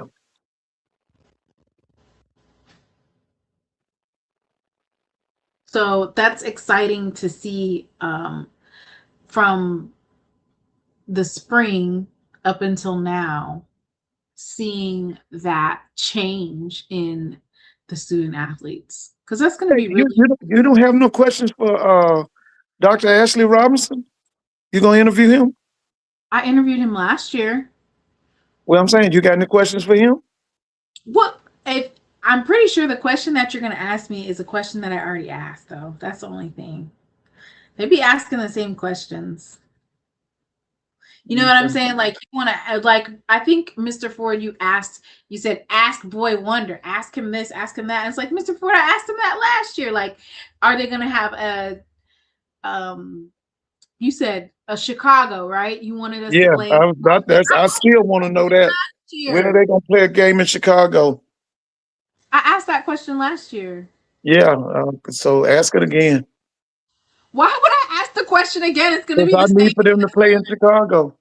If the pay is right and it's structured correctly, and we got all of our ducks in a row, then we'll go. Yeah, that'd be great. Man, I'd Now, like to see y'all bring South Carolina State to Chicago. what? Yeah, bring South Carolina State to Chicago. You should bring South Carolina State to Charlotte, not Oh Chicago. yeah, that would be nice. That would be really nice. Uh, like Man. hour, I don't No, know. you know I'm what? excited If because I y'all want to listen, go back to Vegas. if y'all go to Charlotte, I'd like to see y'all play A&T. A&T will not schedule a game with Jackson State, just for the simple fact that we will whoop their ass. It's That's what one I thing want. That's what I want. by North Carolina That's Central. They what I will want. not allow Jackson State to drag them up and down the field. That would be. That's what I want. Why would you want? Because I want them to beat that ass and say we from the SWAC. Shit. Beat that ass. Beat that competitive ass. Yeah, beat that ass. Why would you say that, Mr. Ford? Yeah. Not beat that ass. Beat that ass. And when you there, make sure you take pictures of Dave. Why would Take pictures of Dave and ask him, are they competitive?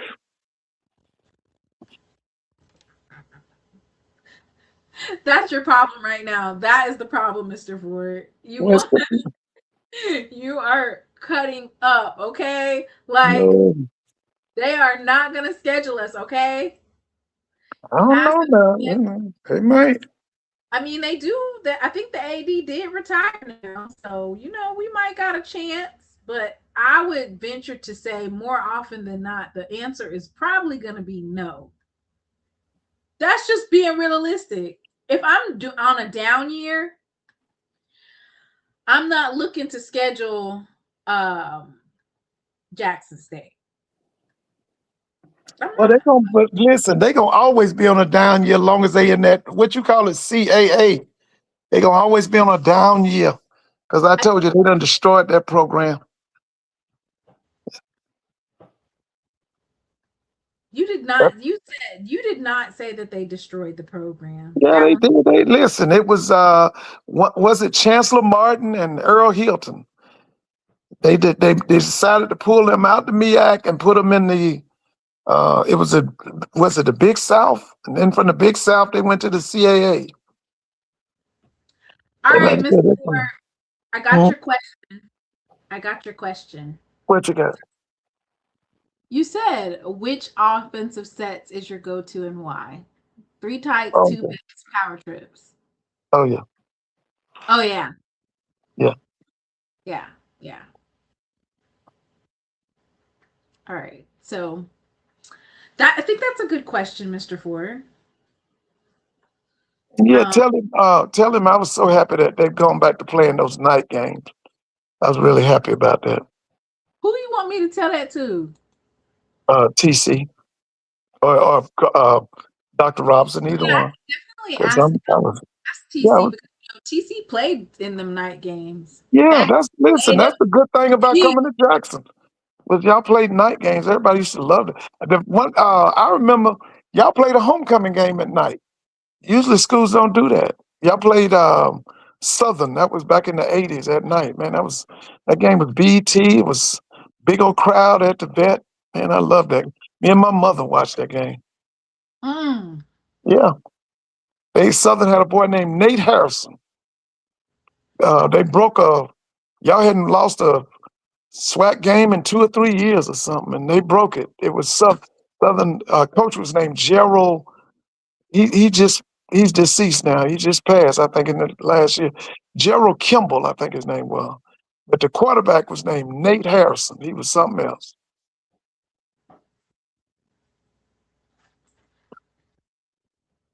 Got you, Jerome. Jerome on here? Yeah, you want Brother Brooks? Yeah, Brother Brooks on here. Brooks, what's going on, man? Brother Brooks. You got a question for Brother Brooks? You got a good question for him? Yeah, I was going to tell him. Wait, don't ask him unless he comes up here. Oh, okay. But I know you heard about, Hamer is going to help out at Alabama A&M. I thought that was a big hire for Alabama A&M. Did you hear about that? Nathan used to be the band director at Southern. Yeah, but he's going to be the assistant at Alabama A&M. That's a big move. Thank you, Moria. Thank you. Hey, Brooks, you seeing all this love the mainstream media is giving Texas Southern band, right? I done read 2 or 3 articles about Texas Southern this summer in the white folk papers. Not in the white folks' papers. Yeah. Oh gosh, y'all are hurting me. Oh goodness. Not the white folks' papers, please. Yeah, they have. They've discovered Texas Southern. Ocean of Soul. Which white folks' papers do you read? I thought the USA Today did something on. Wait a minute. I know I read about 3 articles about Texas Southern band. Hello, Brother Throne. Hey, D, I love. How y'all doing? Mr. Ford, how's it going? Hey, man, how you doing? All my folks was in. I couldn't make it. My family was in Charlotte. Okay. For the 4th, I couldn't make it. Are you okay?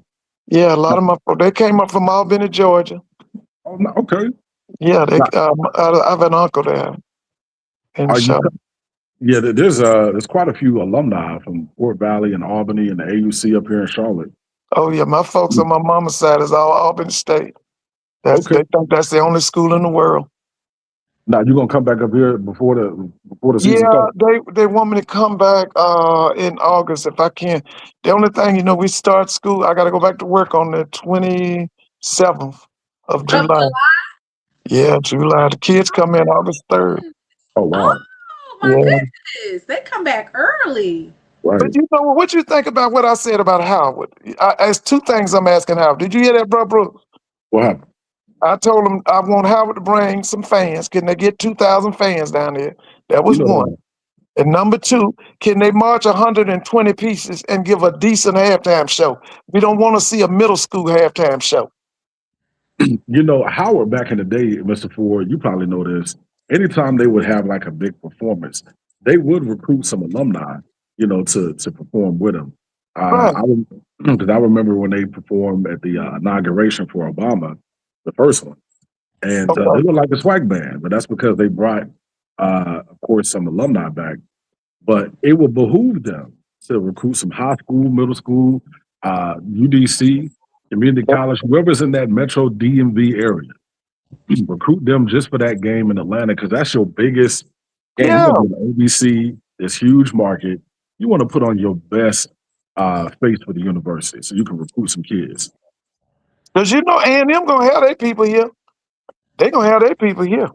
Oh, yeah. And then that band, you know, like I said, with you got Hamer and then the band director, I think he's a Southern grad. They're going to have that band together. Now, let So, me ask you this. Over under, what do you predict the attendance to be for that MEAC SWAC Challenge? Do you think it'll get to 25,000 or whatever the capacity is, or would it be under 20,000? yeah, I'm going to say under 20,000 because Howard ain't going to bring nobody. Okay. I think What about A&M would do their best because it's a lot of them people here. They're gonna And do then their best? that's about, what's about 150 miles? From Atlanta to Huntsville is what? It's about 3 hours. Yeah. So they'll be here. Plus, there's great anticipation. Like I was telling Mr. Mona, the thing about this year is we got 8 schools right now where the alumni has told them coaches they got to win. Right. They got to win. Ain't no ifs, ands, and buts. You got to win. That's about 8 of them. So I think A&M will be in here. Are they burgundy and white or what's their colors? I think it's maroon and white. Maroon and white. They'll be here. Now the thing I'm worried about is how we're gonna come in here with 100 people. Now, I will say this. I've been told they got a lot of alumni in Atlanta. Oh, they do. I know a lot of them. I've worked with about 4 of them. And I'll go and ask them and they'll say, no, I'm not going to the game. Like it ain't nothing. Oh, wow. I told you last year I worked with a guy from Prairie View and I said, you know the game? He said, yeah, I'm gonna call somebody so they'll go.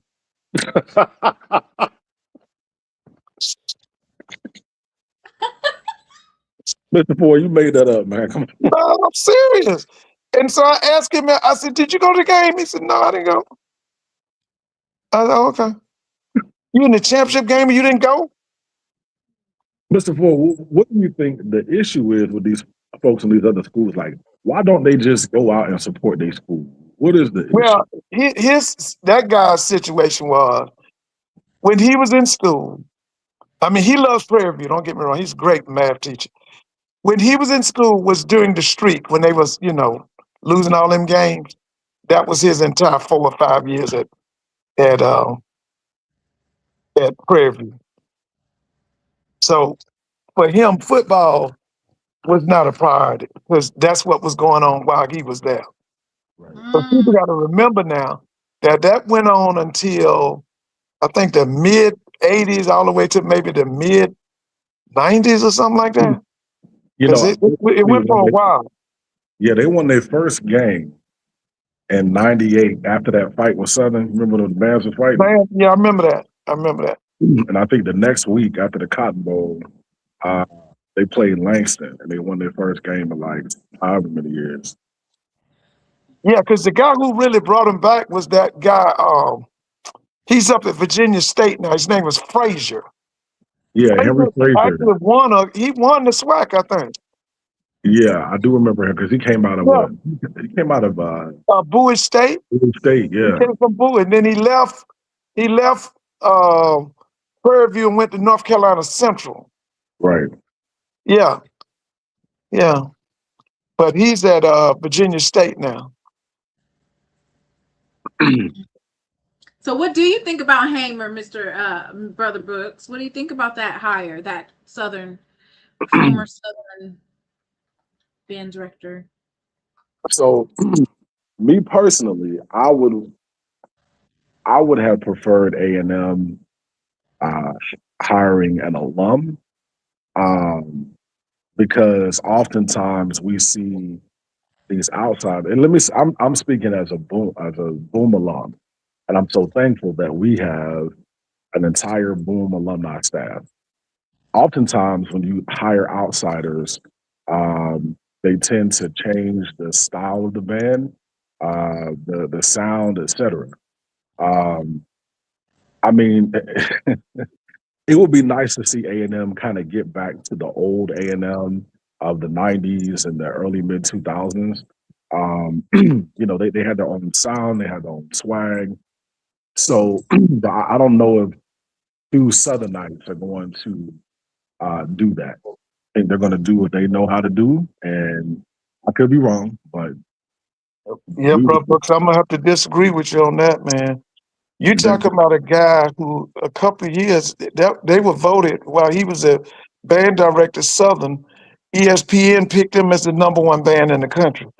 And so when you get a chance to get a guy like that at your school, that's like me having being a head coach somewhere and Willie Simmons is available. No, I can't turn that down now. I'm gonna be honest with you. I thought it was a major hire for Alabama A&M's band. You got a guy coming with the reputation. This guy was one of the best bands in the SWAC in the country. He was over Southern, okay? And now you're gonna bring this guy to your campus? They hit it. Listen, that high right there, that's a home run. That's a home run. I don't know, Mr. Boyd. Yeah, bro, Brooks. You listen, man. Anytime you can get a guy. Now I learned that, at one time I used to coach basketball, and I really didn't. I didn't play basketball growing up. My basketball knowledge was from books, Right. and I read this book. This guy, his name was John Feinstein, and anyway, he had gone to Indiana to spend a season with Bobby Knight, and Bobby Knight told him that anytime a successful coach was fired in college basketball, he would do everything he could to bring that guy as an assistant to Indiana because of the experience he had and the fact that he had been successful and he could, rake his brains to get ideas. That's my thing too. You got a guy out there like that Hamer guy, and you ain't gonna get him? No, bro. I think that they listen. I'm gonna be honest with you. With Hamer there now, they getting ready to have one of the best bands in the SWAC. Now I ain't saying it's gonna be this year, but it's gonna come. You think so? And yeah. That was a home run. When I read it, I was like, whoa. I'll say, and I don't refute any of that. I do want to say that I would love to see, as a band head, I would love to see all the black bands kind of get back to their roots and just kind of return back to their original styles of playing and arrangements, but maybe a little bit more enhanced. And I think that's what most HBCU band heads want to see out of A&M. They don't want to see a carbon copy, because we saw what Miguel Bonds did at Talladega and Valley, and we've seen, some other folks go to other programs and basically do a carbon copy of their alma mater, and that's not what we're wanting to see. But I hope all the best for A&M's band, and they know what's up when they play the bone, but down in Oakland. But now, bro, Brooks, I'm a person that watches Alabama A&M from the Scourges. Right. There's like a renaissance going on over there. Yeah, that guy, Dr. Williams. They up to 7,000 or 8,000 students. I've never known Alabama A&M to be. See, I grew up. Alabama A&M was in the SIC. They played Fort Valley, Albany State, Tuskegee. They were in the SIC. They were not SWAC. I think they went SWAC maybe '99 or something. But there's some good stuff coming out of I guess they would say that was normal Alabama. But Alabama A&M is on the rise, man. And I, I I'm I personally feel that football team is going to get better and the future's going to be bright. But I think that with this move that they just made with that band, they gonna crack that top five in the Right. SWAC. Because to me, you got five of the top five bands in the SWAC are the best bands in the country. I don't give a damn about no Ohio State. I don't care nothing about no damn USC. The best bands is down here in this SWAC. Them white folks copying these people down here in the SWAC. Oh yeah. Yeah. So I think that Hamer and that head man at they gonna put Alabama A&M in the top five in the SWAC.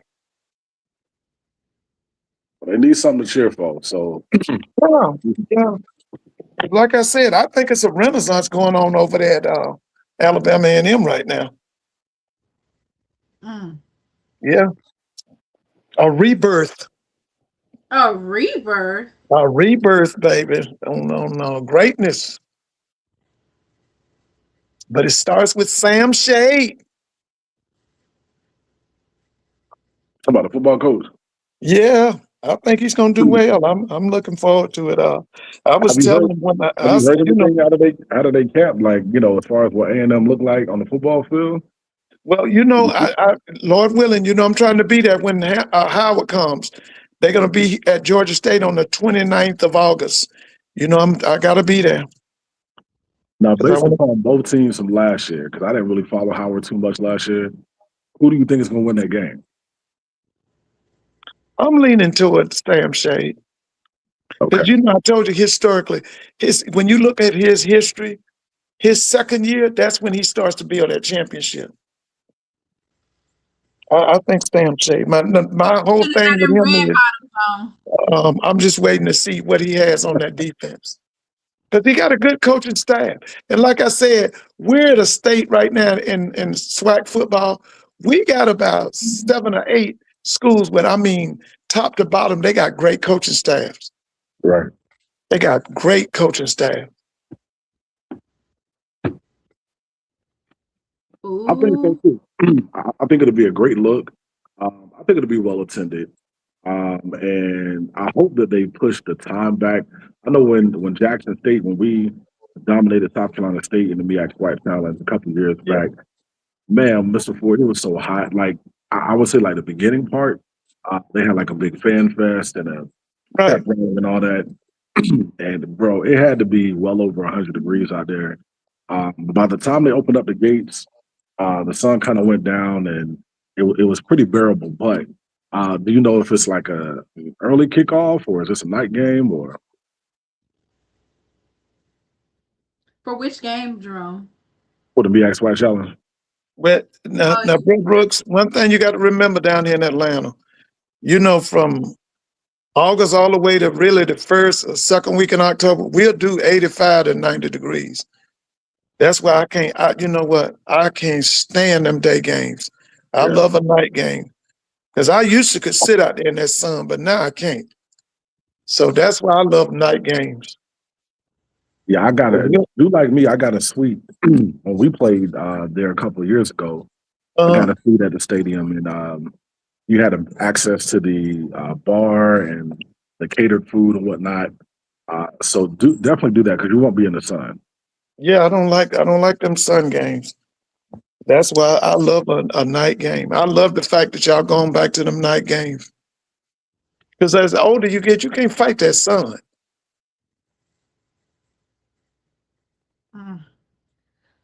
I'm definitely not fighting it. No, I don't like fighting that sun. But now personally, I hope I'm wrong, but I know Alabama A&M will bring that crowd. But it's Howard that I worry about. Because like I told you, y'all, I know y'all don't forgot it. 2023 at the Dome Celebration Bowl, fam, you brought 40,000 and Howard brought 100. And 2 of them was Jay Walker and the Vice President of the United States. I believe because the next year when they played Tennessee State for Howard's homecoming, man, believe it or not, Tennessee State fans took over their stadium. Yeah, that's what I heard. That's what my niece told me. I don't know if she went, but I know she was talking that. I think the culture, because in the '90s, about Howard, they would definitely travel well. Had a great football program. Oh yeah, I that just was think Jay and Ted. I just think the culture has changed so much, and they got like more of a. When it comes to their student population, it's more. I think it's more blended than any other HBCU. So I think that's kind of changed the culture, and I don't want to say blended in the sense of like there's just a lot of people from different places, internationally. So I think that's changed their culture, but it'll be a good look. Now, what I find crazy though, it's like the only team from the MEAC in the 20 years of the MEAC SWAC Challenge. I think Morgan State might be the only team that has never played and never got picked. Like, why is that? No, I've never seen them in it. I've never seen Morgan State in it. That's wild. I've never seen Valley in it. Have you seen Valley in it? Yeah, they played FAMU one year. I think it was the year FAMU's band came back from suspension. Okay, they what about Pine Bluff? Yes, Pine Bluff played South Carolina State and Orlando. I think the last year it was in Orlando, yeah. What about Texas Southern?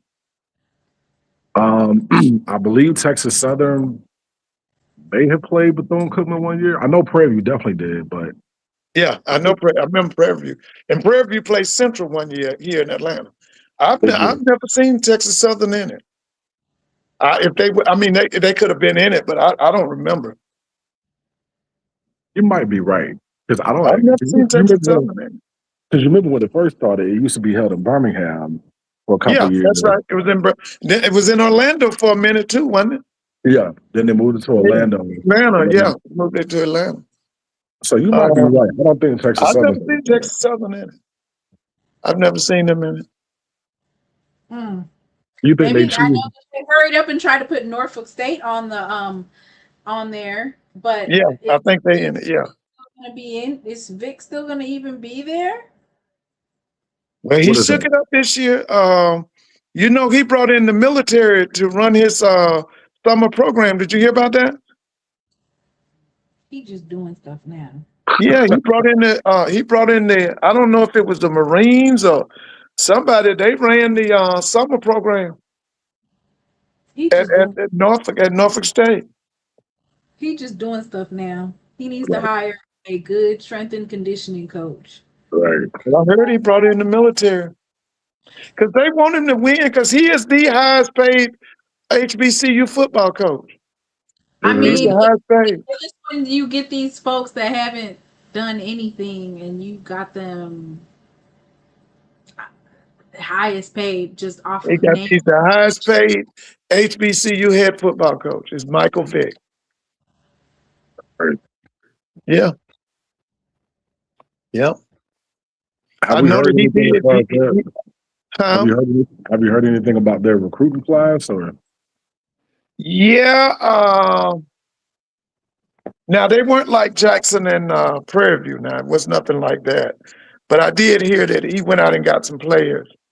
I think he did do high school and he did the portal. But they were not rated in the top 10 or nothing like that. I'll next time we talk, I'll look it up and see. Because they got a rating system that you can look up. I know that Jackson State's had a super recruiting class, and so did Prairie View. Let me say this, Mr. Ford. So is the SWAC Media Day, is that in Atlanta or Birmingham? Birmingham. Miss Timona's going. She leaving Tuesday. Okay, so this is what I want. This is my wish list. Mr. Ford, I need you to drive to Birmingham. And I need you to be on the live with Timona so we can have a Q&A session with you first. And then, of course, you can kind of tag team off of Timona some of the questions. What do you think about that? Some of those questions that he wants me to ask, I can't ask them, but he could ask them. Okay. He's asking like questions that it's like, now you're not supposed to ask that question. But because he's Mr. Ford, he can do that. No. Bro, You know, I'm gonna be. I love watching Tiffany and Jay. I'm gonna be watching Tiffany and Jay, and then I'm gonna be watching Mr. Mona, and I'm gonna be watching. I'll have my TV on, I have my computers on, and I can't get to Birmingham. I can't. No, I'm trying to think. I have to. He done fired in that room. He's not trying. So you're Mr. Ford. Yes, Lord, I know that.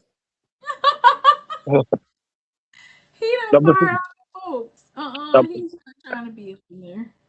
now, Mr. Ford, if you could ask any of the coaches, especially the ones that are on the hot seat, if you could ask them a question, what would it be? Would it be regarding support? Would it be schematics, fan participate? Like, what would your questions be for some of those coaches? Well, I would definitely ask Terrell, how much money does he need? Is that I know that.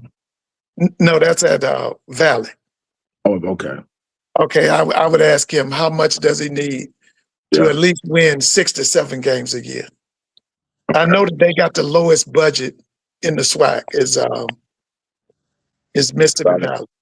And I would ask him, how much do you need so that you could perennially win 6 to 7 games a year? I mean, I think that budget at one time was like 2 or 3 million. And I would ask him, does it need to come up to 6? Does it need to come up to 7? What do you need to win 6 to 7 games every year? That's a good question because from a recruiting standpoint, I mean, when you talk about kind of like schools that are in the rural areas, me personally, I would choose Valley over Alcorn.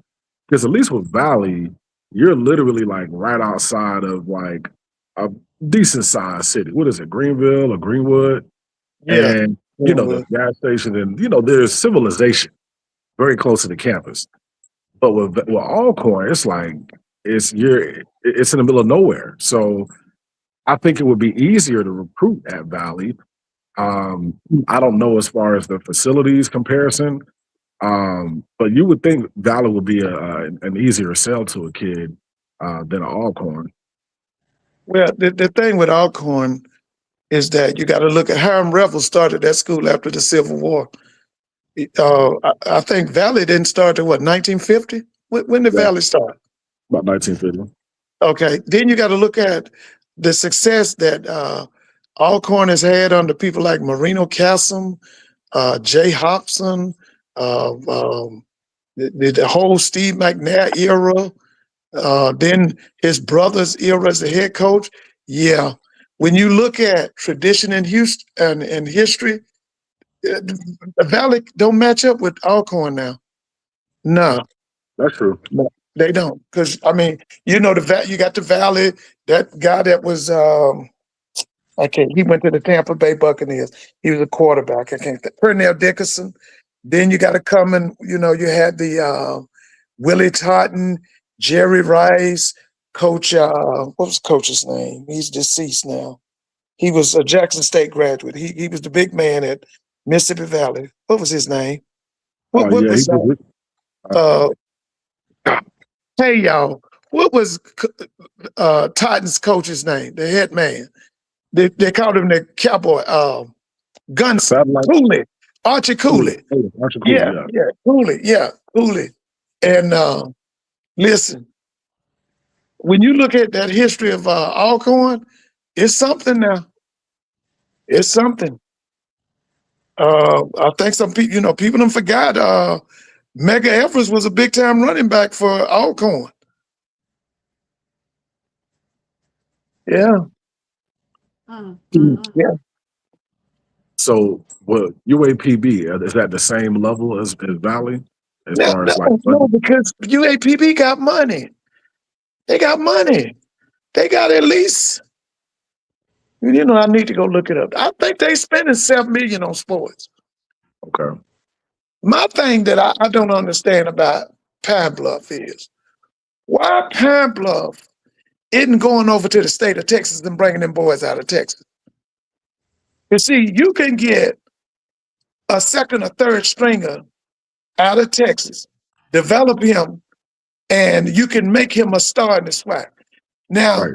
I did like the way that Doc Gamble was recruiting. Now, Doc's thing was he was going into New Orleans, and he was going into that, that area up there is El Dorado, it's Texarkana, it's Monroe, Louisiana, it's Shreveport. He was getting people out of there.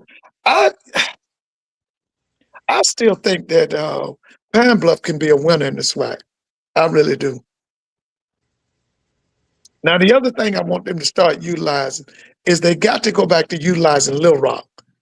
When they bring Jackson State they don't need to bring Jackson State to Pine Bluff. Jackson State needs to play Pine Bluff in Little Rock. Okay? If not Little Rock, take them to Memphis. That's good. Yeah. We actually played them a couple times in Little Rock. That's what I'm saying. Go to Little Rock or Memphis, but don't waste your time with that Pine Bluff. The other thing is, if Southern came, I would take them to Little Rock. They used to play. It's like they used to switch between. They used to rotate Jackson State and Southern and Little Rock. Yeah, that was the thing to do. Yeah. Now, they kind of forgot. Coach Cooley went to Pine Bluff and turned them into a power. They was rolling. Huh? Was that in the 90s? Yeah. It was after he left, because he left Valley in the 80s. I think he left Valley in the 80s. He left Valley and went to Pine Bluff. And he had some good teams. I mean, he had some really good teams. Because he left Pine Bluff and went to Southern as Kassem's offense coordinator. He left Southern and showed up at Norfolk State. Harrison Wilson hired him up there at Norfolk State. Okay. Yeah. Now, now let me ask you, of course, FAMU is rebuilding. We all know that. Yes. What are your realistic expectations for them this season? Now, what would be your question to the first year head coach? His transition coming from D2 to Division I, transitioning from the SIAC to the SWAC, dealing with APR, like it's a very meaty conversation. There's a lot of meat on that bone. This as far as his transition, how he's acclimating to the new culture, and how he expects his team to fare this season. Listen, now I've been asked this question the whole summer about FAMU because, FAM is being very secretive. But this is what I've been telling everybody. If I were to talk to Quinn, we wouldn't even talk offense because I know what Quinn's about on offense. Quinn's an offensive mind. I know who trained him. See, his dad was a outstanding high school coach down in Fort Lauderdale. And I know the kind of training he got from Billy Joe. But my thing with him, my questions would be with him, FAMU wins when they play outstanding defense. Tell me that y'all gonna play outstanding defense. And if you tell me that and you can guarantee me that, FAM's gonna win. Now they might not win the conference, but they're gonna win 8 or 9 games. Because one thing I keep telling people, now if that offensive line is solid at FAM, with that quarterback he got coming from Albany State, that kid can play. I've seen it.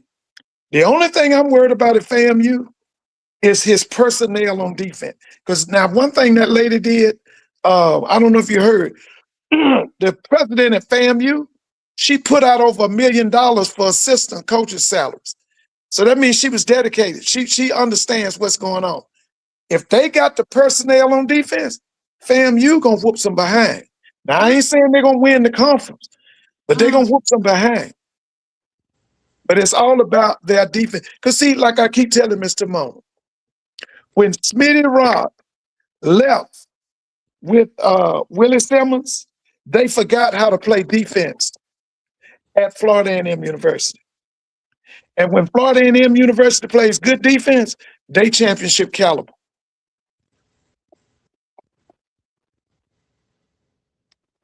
You said 8 or 9 games? What's the ceiling, If Mr. if he has What's if they can put together a solid defense, Right. yeah, they can win 8, 9 games. Look, and the reason why I asked is because first year? and Yeah, this is- if and this he is has why- the personnel, if they put together, because I'm telling you, the coaching staff is there. They got the coaches.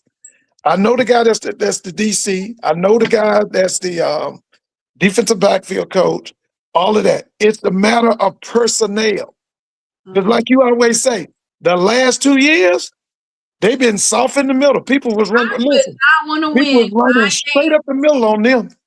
But if they get the right personnel in there, and because they got the coaching staff, if they get the personnel, yeah, they're gonna be tough. They're gonna be really tough. Win 9 games in the first year, and then they can't go to the SWAC championship or the Celebration Bowl. But let me, Mr. Mona, that doesn't matter in Tallahassee. It does matter. No. The fact that they don't get to the Celebration Bowl, that don't mean nothing down there. What those people at Florida A&M want to be able to say is that they beat everybody in the SWAC. That's how they think. And for them, they'll tell you in a minute down in Florida A&M, we're not a 9-win school. We want championships. Okay? Because they told that to Billy Joe. One year he won 9 games. They told him we're not a 9-win school. Yeah. So I'm telling you that even though they can't go to the SWAC championship, they can't go to the Celebration Bowl, the bar is still high. Okay? Always remember, Jake Gaither created a monster in Tallahassee on the campus of Florida A&M. And what they feed off of is wins and championships. That's what they feed off of. Thank you, Avis. I don't know. For me personally, if I won 9 games and I couldn't go, because then your bar is high for the year 2. Year 2, your floor is 9 games. That's why I said that. You're not.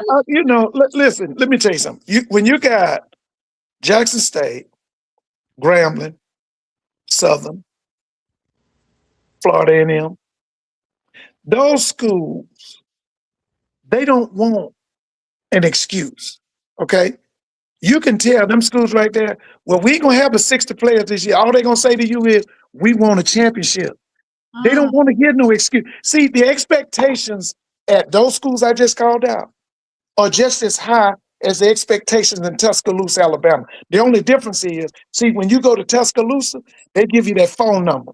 And they say, whatever you need, you call this number. Okay? And then whatever you need, they're gonna give it to you. But at the end of the season, they want a national championship. It's the same thing at Southern, FAM, Jackson, those black schools like that, but they ain't gonna give you no number.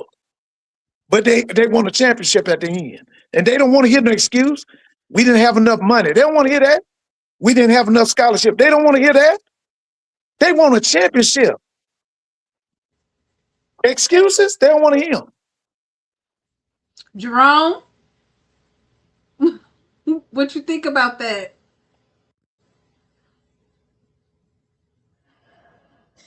Tell them handle APR. Getting them books. They're over here going in about this band, Mr. Ford. Which band? Can you hear me, Simone?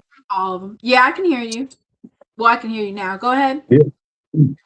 No, I was just saying, I think that might be a detriment to FAM because, as well as some of these other schools, because Jackson State has shown really since COVID that you have to give to your program.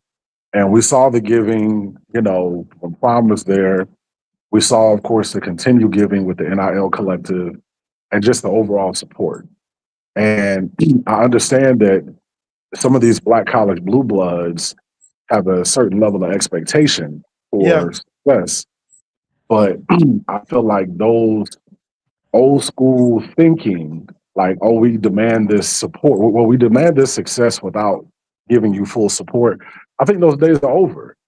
You Right. know, you definitely have to fund your program adequately, and we're not talking about just funding assistants and the head coach. You got to put some money in NIL. You have to Yeah. show up and Oh, support. yeah. I remember, a lot of people who saw Jackson State on the big stage under Prime. They were really, really surprised at how big our fan base was, even post Prime.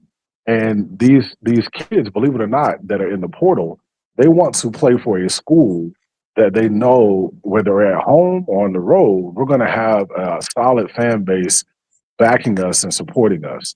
So with FAMU,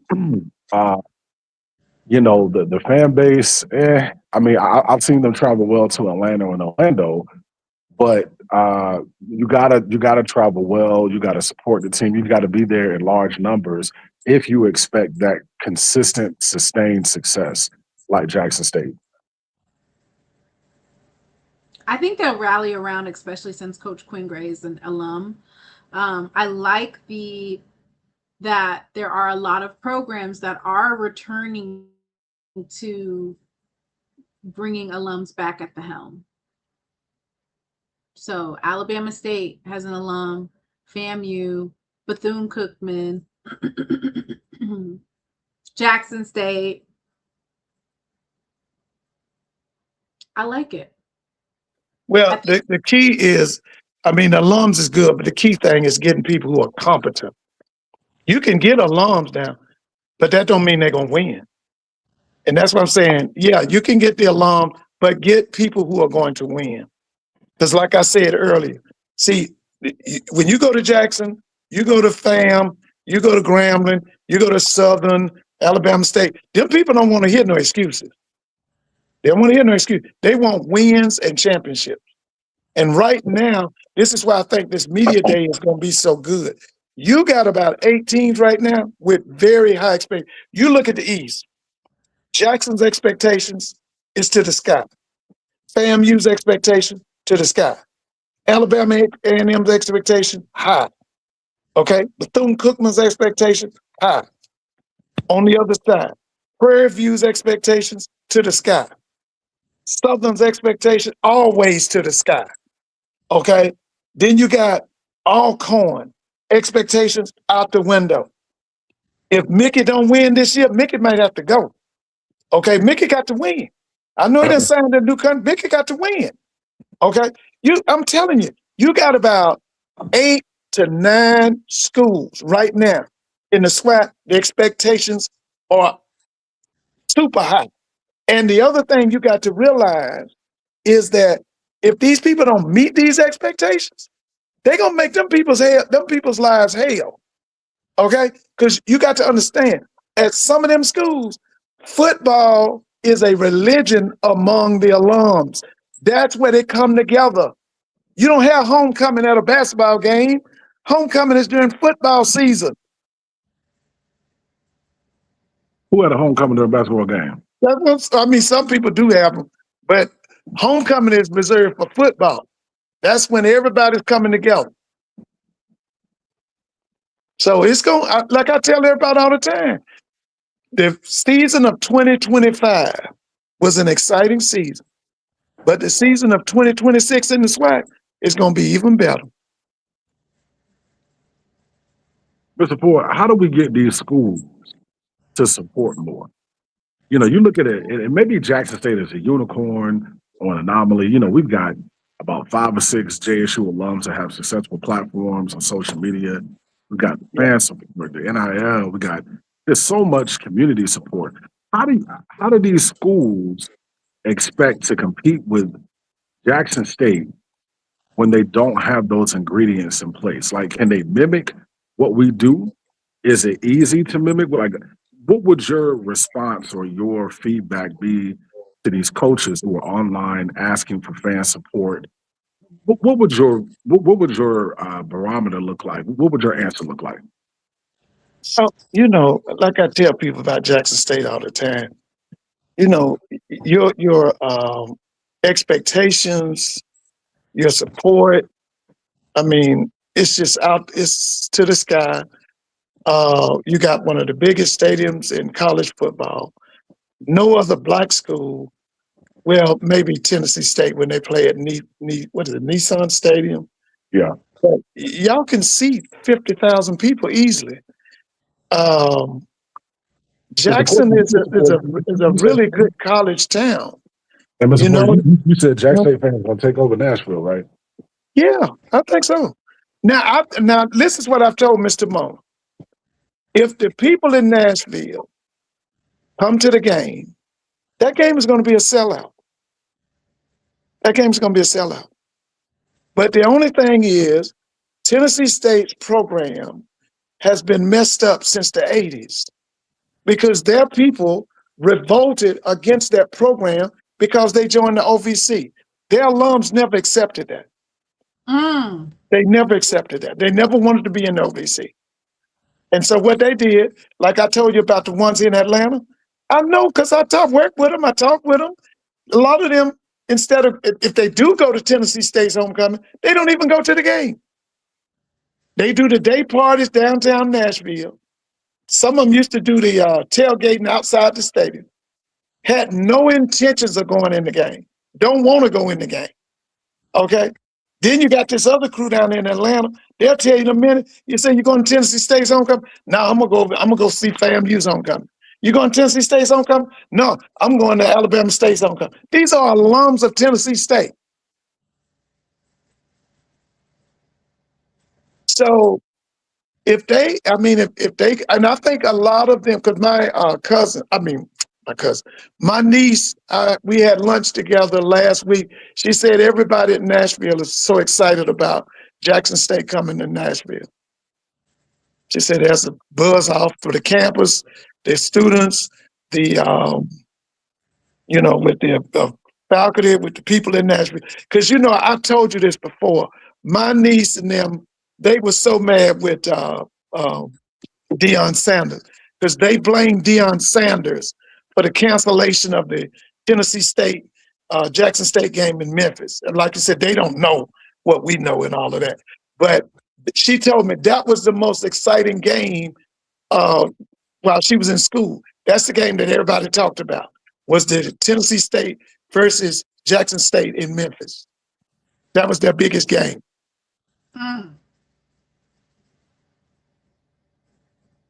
It sounds like, do you think Jackson State is kind of carrying? Like, are we everybody's Super Bowl? I know. Yeah, because your people travel. Yeah. And see, now, we got to also look at geography. Right. See, two things. Geography. When you look at the SWAC, Jackson's in the middle. That's why, I always fuss all the time. I say the basketball tournament should be in Jackson. If not Jackson, should be at Southern.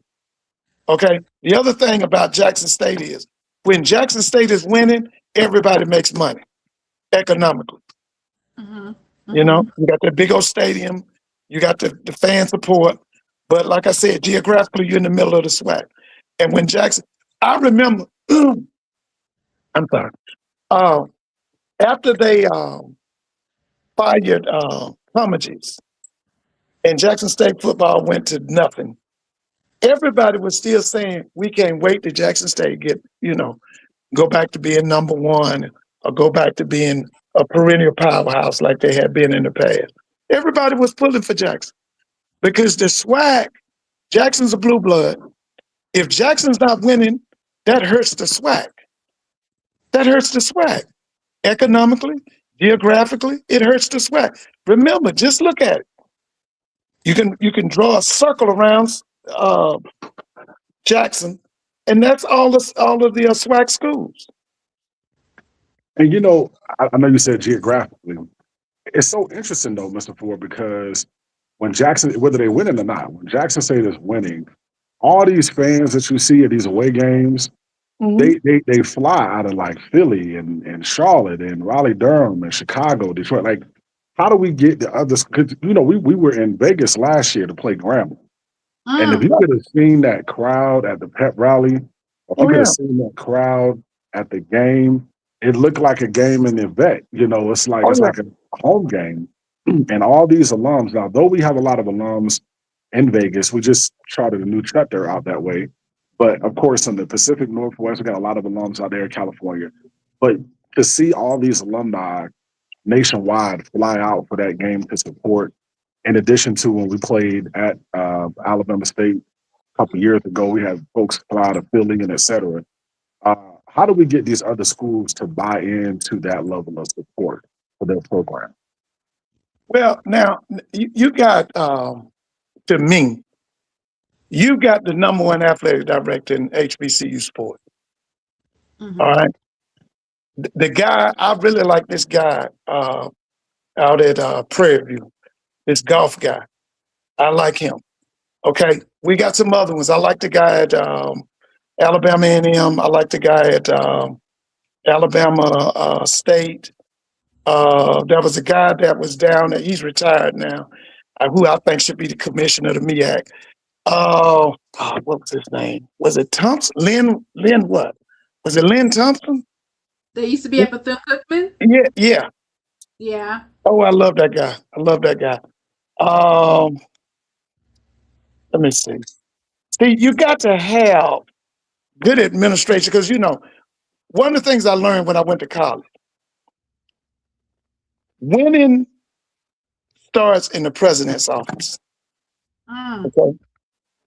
If the people in the administration don't understand that sports, especially football and the band and basketball, is the front porch to your university, you got problems. See, that's why I tell people all the time, Texas Southern is so underdeveloped because the administration don't give a damn about sport. Now, they love basketball. Don't give them, they like basketball.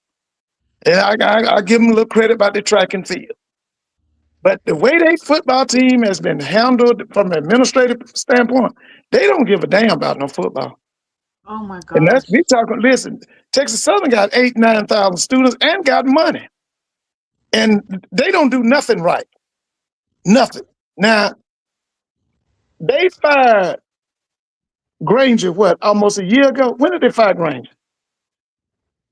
How long has it been since he's been out? It's been a year. It has not been a year.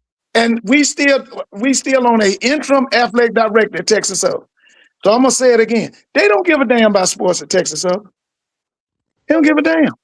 Now you talking about underdeveloped? Like I kept, I was on Doc's show one night. I asked him, I said, listen, let me ask y'all something. Well, what they doing at Prairie View, starting with the president, the athletic director, golf, football coach, men's basketball coach. I told them.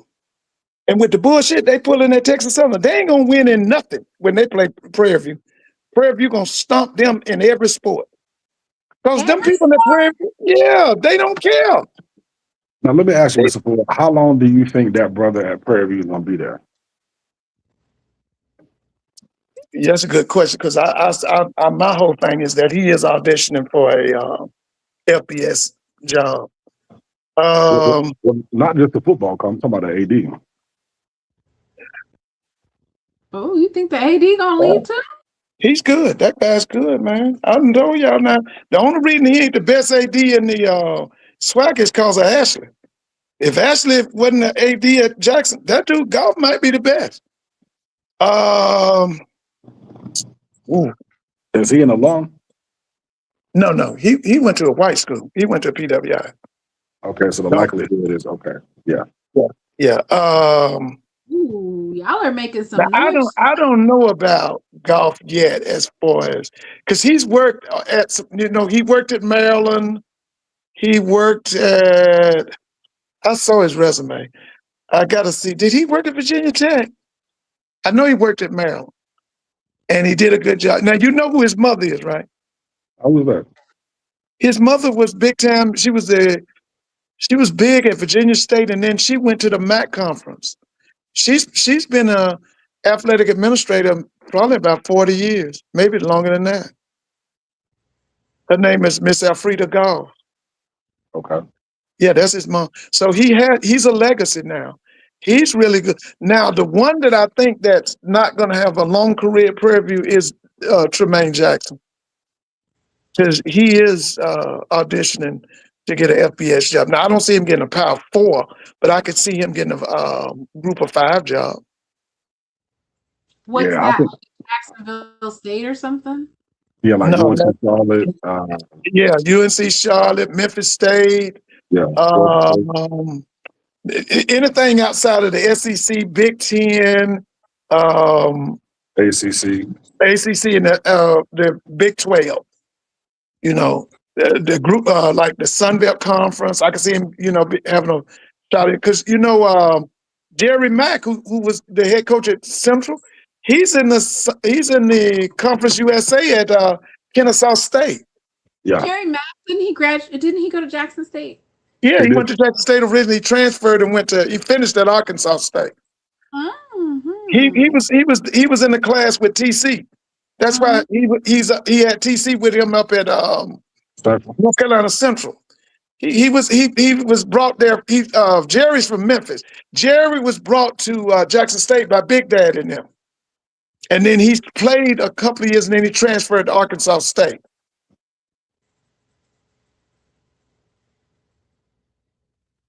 Yeah, I don't see Tremaine being at Prairie View past this season, to be honest. Yeah, listen. That's why he did the schedule the way he did it. They was talking about all that. It was a bunch of SHI, what talk. No, this guy is trying to move on. Okay, he's trying to move on. That's what he's trying to do. He want to be in FBS football. I think one was into he's copying Coach Prime. Yeah, but you know what's sickening about that? He's better than Prime. He ran up there to see Prime. Prime should have ran down to Prairie View to see him. He know more than Prime. Because I keep telling y'all, the thing about Prime was he overpowered the SWAC with his celebrity status. But as a coach, you got to remember, he never won a Celebration Bowl. Now, one of them he actually sabotaged. Because I tell y'all, and I'm going to keep telling y'all that. It was both of them. Listen, that first... Both of them sabotaged it. If we be let me tell you, that second year that he was not the second year, Shadour's sophomore year, when they had Travis Hunter and that crew, in the last 10, almost 15 years, I know for the last 10 years, that's the greatest team Black college football has seen. That team that played North Carolina Central, and that team right there, that team is the best team that's been in Black college football in the last 10 years. He sabotaged that game because he had an axe to grind with the administrators at Jackson State. He sabotaged that game. And that's why when he opens his mouth up to talk about how much he loved Jackson State, I don't want to hear that shit. Remember, he was on TV Prime before the game. I ain't about to man. Listen, always remember this. This is the word for him. He's a habitual liar. That's what he is.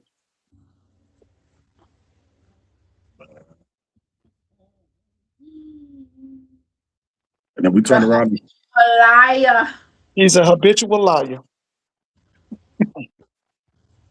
He tells a lie like Trump, and he tells it so often, and he expects you to believe it. And we was believing it. Yeah. But like I told you, he overpowered the SWAC with his celebrity status. But as being a great coach, no. Listen, that old man kicked his ass. You remember the old man? He's now the AD at South Carolina State. That man showed him, you don't run your ass up in here. What I'm talking about? What that old man was name? Buddy Pugh. Buddy Pugh whooped his ass. Okay? He the reason I respect the one up there at Central right now. What's his name? What's the guy's name at Central? Trey Oliver. Trey Oliver. Trey kicked his ass. Yeah, I don't know. Listen, he should have went down there to Prairie View and talked to Jackson. Because Jackson know more than him. The difference is celebrity status. Remember, Black people worship celebrities. Okay? But you know what's interesting? Out of all three of them coaches, TC was the only one to win it. That's what I'm saying. I ain't gonna put that around. I will say, you can tell that Tremaine definitely is following his kind of blueprint. I don't want to say blueprint, but the way he carried himself on social media, the talking points, the buzzwords, etc. He's not going to be there past the season. No, he's auditioning. Yeah. That's like I said. He's auditioning, and he's that's why he did the schedule the way he's doing it. Everybody's running around here hollering about. He's going to be ashamed of himself. He put a game at 11 o'clock on Sunday. That man trying to get on TV. He don't give a damn what time it is. It could have been 12 midnight. He done went for that. That man trying to get on TV. He wants them ADs in that Sun Belt, Conference USA, AAC. He wants them people to see him. He wants them people. He's auditioning.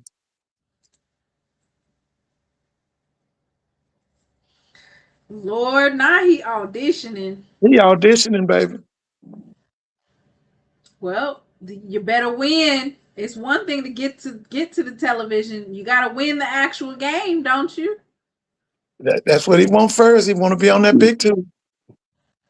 I'm going to tell you this. Jackson State got a dog and a quarterback out of Charlotte, North Carolina. I was talking to my uncle. My uncle told me that the only reason y'all got him was because he got hurt. Because that boy was highly recruited. But the PWIs gave up on him when he hurt his knee or hurt something. Their loss, our game. There you go, baby. Always. He's already a SWAC champion. There you go. Right. Now, with that being said, Timona and Mr. Ford, what would you like to ask the JSU quarterback? He answered a lot of my questions. You know, he was on Ken Clark's show. I heard him. He answered a lot of the questions. Yeah, he's very mature for his age. And then he's got his brother there with him now. Oh yeah. Yeah. I'm looking for big things from him. You know about his strength and condition. Yeah. I'm looking for big things. The sky's the limit, you know. I'm waiting to see how much of the playbook is DC gonna open up for him, you know. I mean, are they gonna let him attempt 25 to 30 passes a game, you know? Because have you ever seen him in person? No, I've never seen. I just watch him on television. No, I've never seen him in person. It's a big guy. That's what they tell me, that he's big. And supposedly he put on 15 pounds of muscle this summer. Yeah, I want to say he's already like 6'6" or maybe 6'7". For real? Yeah, that's a big quarterback. Yeah, that's big. I was thinking he's like 6'4", 6'5". Timon, didn't he say he grew a little bit? He's about 6'6", projected to be 6'7". Damn. Yeah, that's a big boy. He might be the biggest in the SWAC. Yeah. Now that there's a kid at Prairie View. He's 6'5". He's 6'5", about 225, 230. Talking about the quarterback? Yeah. The one from Memphis. Because they got a kid too now that my uncle and them is telling me that kid gonna turn Prairie View out. He came from that little school up there, that Division II school outside of Memphis called, outside of Charlotte called Catawba. What is that? County. Yeah, he was really good. You know, he's at Prairie View. The starting quarterback at that school last year is at Prairie View. Now, my uncle says he's gonna turn it out. My uncle and them saw him. My uncle lives in Charlotte, and he goes to them games. He said that boy gonna turn Prairie View out. Let's see. I'm surprised they all the way up here, ain't you, Jerome? SWAC not playing. They be up in North Carolina. They really do. North Carolina has a lot of I know Dawson Odom's recruited heavy out of North Carolina. He has several players out of North Carolina. Yeah, I believe Odoms is from North Carolina because I know he went to Central. I think he is too, yeah. Now, you know, Steve Wilson, when he was at Howard, the majority of his players were either that Maryland area or they were from North Carolina. North Carolina was big, they did a lot of recruiting out of North Carolina when he was at Howard. Yeah, if you could hit them schools in Charlotte area, Raleigh, Durham, as well as Greensboro, There's a North lot of Carolina got really good high school football. Now y'all got what's the population of North Carolina? Y'all got 10 million? I think it's getting there. I think it's 9 million. Now, yeah, there's a lot of kids in North Carolina now that's willing to leave. And that's always been with basketball. North Carolina kids play all over the country. They go everywhere. Who was that kid out of Charlotte that played for the Florida Gators? Was it Chris Lee? Yeah, the quarterback. Yeah. He went to Independence. That was in Charlotte. Yeah, he went to. They went undefeated about 4 or 5 years. Man, they won 7 straight North Carolina titles, man. I knew it was something like that. Now, the big school up there now is this school, Mallard Creek. Mallard Creek is really good. Yeah, Vance used to be dominating as well a couple years ago, but yeah, between Mallard Creek and Vance High School, which is now Julius Chambers. And then there's a couple other schools, West Charlotte as well. Now, South Carolina State has always recruited a lot of football players out of Charlotte. Yeah. That was always one of their stomping grounds. Them, of course, A&T and Central.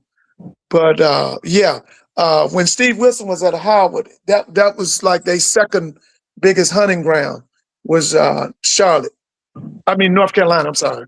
North Carolina. They recruit a lot of kids out of North Carolina. I didn't expect it to be that, for them to be all up in here. With South Carolina State and North Carolina Central, it's like you guys are missing out on all these diamonds in the rough, and they want to come. They want to come to the dirty South. And that's what that's where the players at, baby. The dirty South. And I think also these kids in North Carolina, they've seen what SWAC schools can do on the big stage. They see the homecomings and the classics. They would travel. They see the bands. They want to experience that. And I think social media has played a big part in that. In addition to, the Celebration Bowl, I've got a couple of Aggie friends in Charlotte that always talked about whenever they would play Alcorn, not just the size of Alcorn's crowd, but just how engaged they were with the game, compared to A&T. Yeah, I went to all of when Alcorn played North Carolina's A&T. I went to all 3 games. Remember, there was never a time that A&T brought more fans than Alcorn. Alcorn always had more fans than them. And that's crazy because, A&T is the largest HBCU. The largest Black university in America. Yeah. And Alcorn might have 3,000 or 4. Why is that? What's wrong with A&T, Mr. Boy? As you can see, even when they were in the MEAC and they were winning. Listen, those were the glory days when they were in the MEAC. That program is so pitiful. Now, what they're going to have to do is try to not have the same thing happen to them that's happening at Tennessee State. Yeah, and that the alums divorce themselves from them. They did sell 6,000 season tickets for it. So. Yeah, they did. But let me tell you something. They're not going to have a winning season. Well, they're not going to have a winning season. Obviously, they don't care. Well, that's for one game. What that 6,000 season ticket, that's for homecoming. And that's for them when they play them color schools. They ain't coming to the rest. Why you think they want to see Elon? You think they want to see Elon? Right. No, they don't. Do they want to see Maine or Rhode Island? No. They buying them season tickets for them color schools. Not for the colors. Yeah, for them color schools. Because them people still color.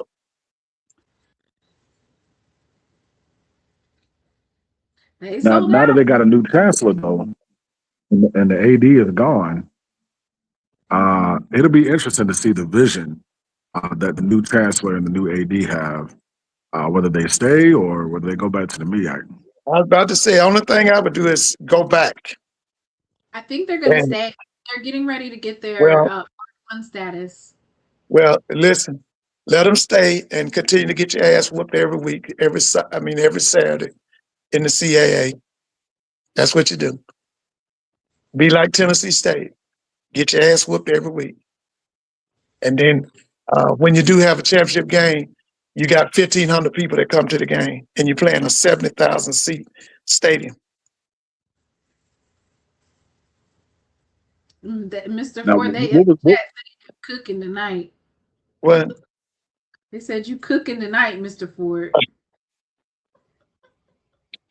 yeah. And Mr. Ford, Tennessee State had that brother a couple of seasons ago. What was his name? Eddie George. Hey, George. Eddie George, and he took him to the playoffs. Do you think that's like a light at the end of the tunnel for them? Like they feel like as long as we can get the right coach, we can have our cake and eat it too. Still playing in the OBC, or do you think fans even care? Like, because to your point, I want to say they had a championship game, and there weren't a lot of fans that showed up when they had Yeah, that but championship listen, game in the OBC. they have Remember that? told them in the last 30. I used to recruit for Tennessee State.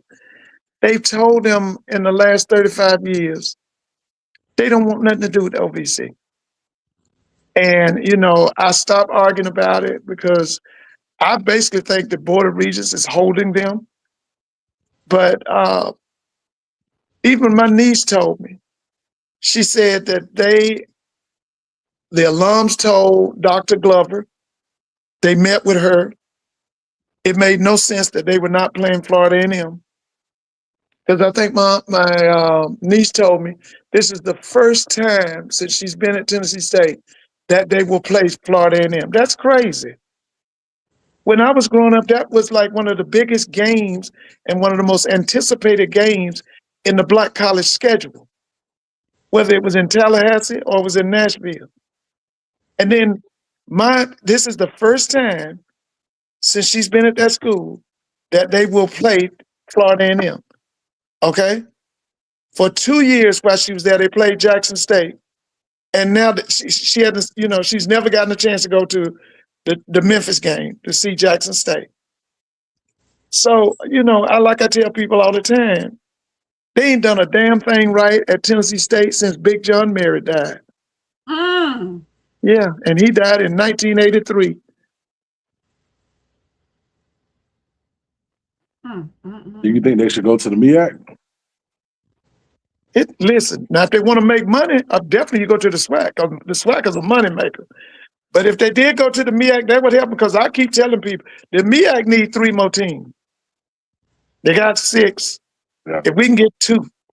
Because see, my thing with the MEAC is I don't understand nothing they do. I don't understand that lady. I don't see no vision. Because see, here's my fact. You got 2 schools in there that don't play football. Okay? Why your ass in the MEAC? Take your ass to the CIAA. Coppin State, Maryland Eastern Show. You can't play football? Take your ass to the CIAA.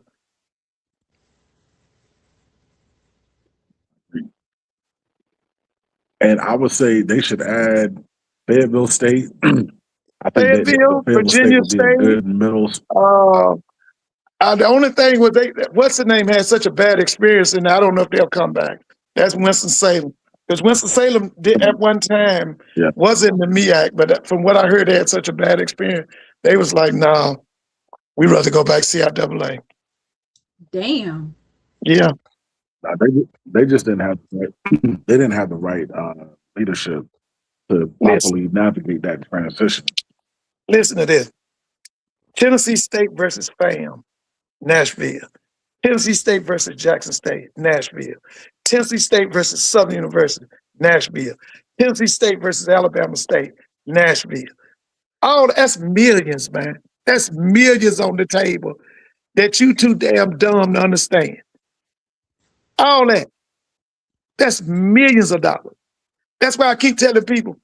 Now, my school here in Atlanta, we dumb. Morehouse is dumb too.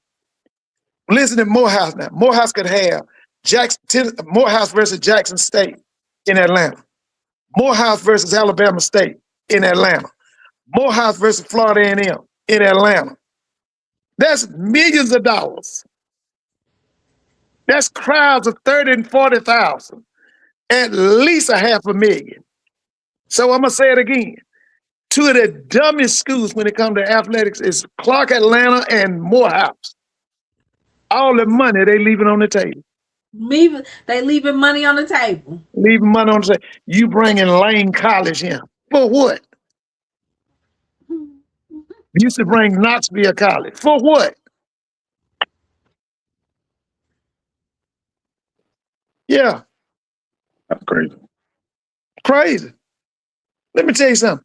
If Morehouse would join the SWAC and just join for football only, it would be so cheap. Remember, they don't have women's sports. Now, Clark has women and men's sports. It'd be more expensive for them. But Morehouse, they only got men's sports. And the money they would make just off football. So the AD over there, the last 3 weeks, he been running around talking about he coming for the big boy. I bet the people ask me, I said, listen, when? Because anybody can get on TV and do a lot of talking. When you gonna sign the paper? His name, that's right, Harold Ellis. He been running around town. We gonna play the big boy. Listen, I don't want to hear no talk. Just sign the papers. Sign the papers.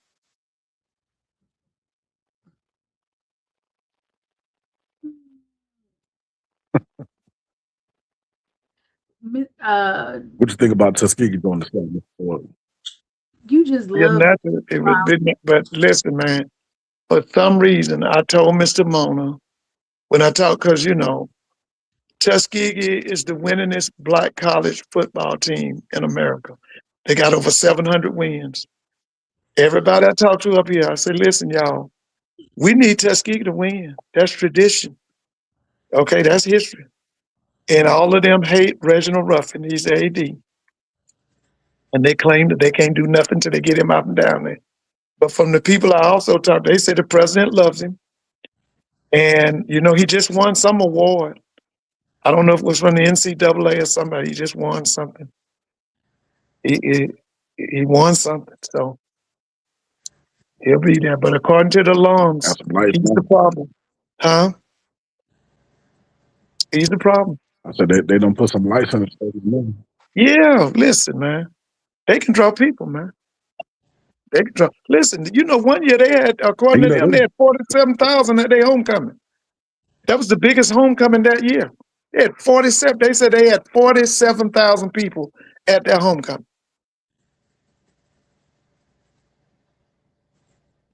Yeah. They got a good fan base. I give them. Oh, they got to listen. It's the winningest black college football program in America. They got more wins than Jackson State. They got more wins than Florida A&M. They got more wins than Southern. They got more wins than Grambling. They got over 700 wins in football.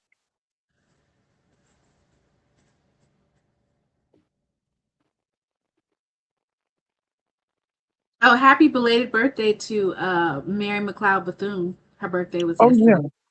Oh, her birthday was yesterday? Okay. Yeah. And see, that's what, listen. She went to Barbara. Huh? What'd you say? So she went to Barbara Scotia. Right, she went to Barbara Scotia, yeah. Mm-hmm. She went to Barbara Scotia. She used to walk something like 8 miles to school when she was in South Carolina. And she would come back home and teach her family what she had learned. She started Bethune-Cookman with $1.50, didn't it? It was an all-girls school. She at one time had a hospital on Bethune-Cookman's campus. She was real close with the Roosevelt.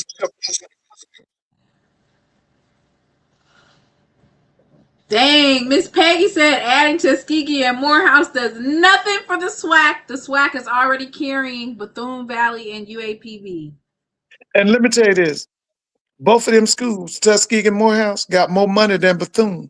And Bethune plays Division I sports. Clark has more money than Bethune. Clark Atlanta, they got more money than Bethune. Tuskegee has more money than Bethune. Now, Bethune spends more money on sports than these schools.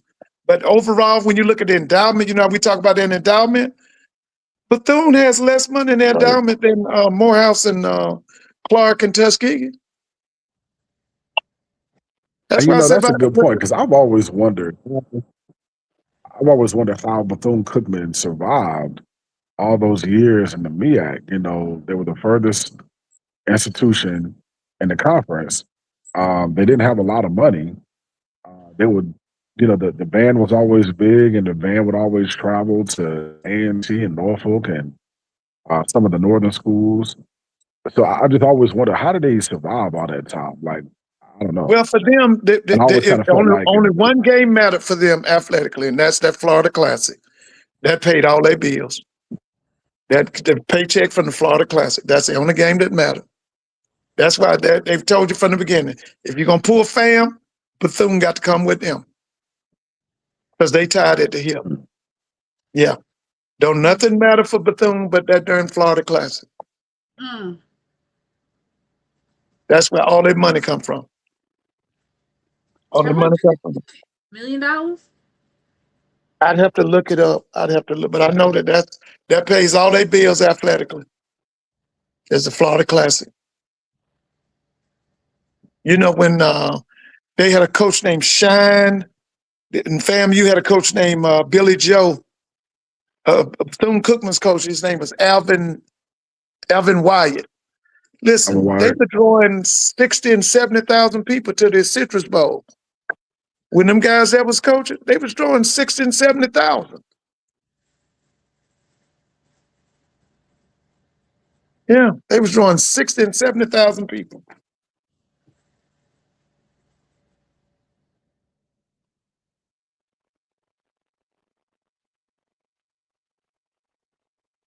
Well, I will see you guys back Wednesday, possibly Tuesday night, but Wednesday at what time are you gonna start your show on Wednesday?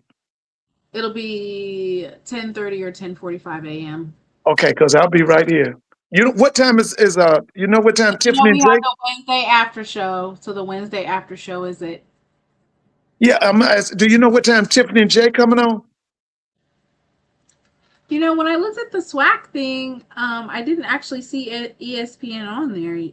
Did I miss it, or is it going to be on the SWAC channel?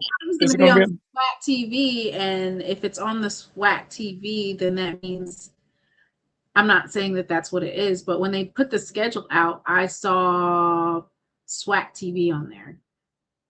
Right. Okay. See the time for ESPN. So I'm wondering, it says scheduled appearance. So I guess 2026, the main stage starts at 10:20. That's what time Texas Southern. Let me go ahead and pull that up for everyone, actually. Yeah, let me see that. I'll be while you're down there, what'd you say? If you can try to make it, I was gonna say, while you're down there, if you could try to make it to the 16th Street Baptist Church. I went there in 2012. Wait a minute, that's in Montgomery. Oh, that's right. You're right. That's in Birmingham. Yeah. Mm-hmm. Yeah, it's a wonderful tour, very moving, but I think you'll like it.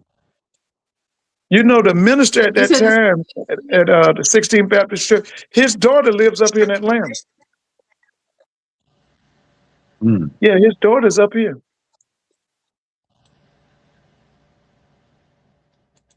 Oh, so they're sharing it. The one that I saw was specifically for SWAC TV. Unless this is the appearance schedule, the big screen is specifically for ESPN, but it doesn't say ESPN on there.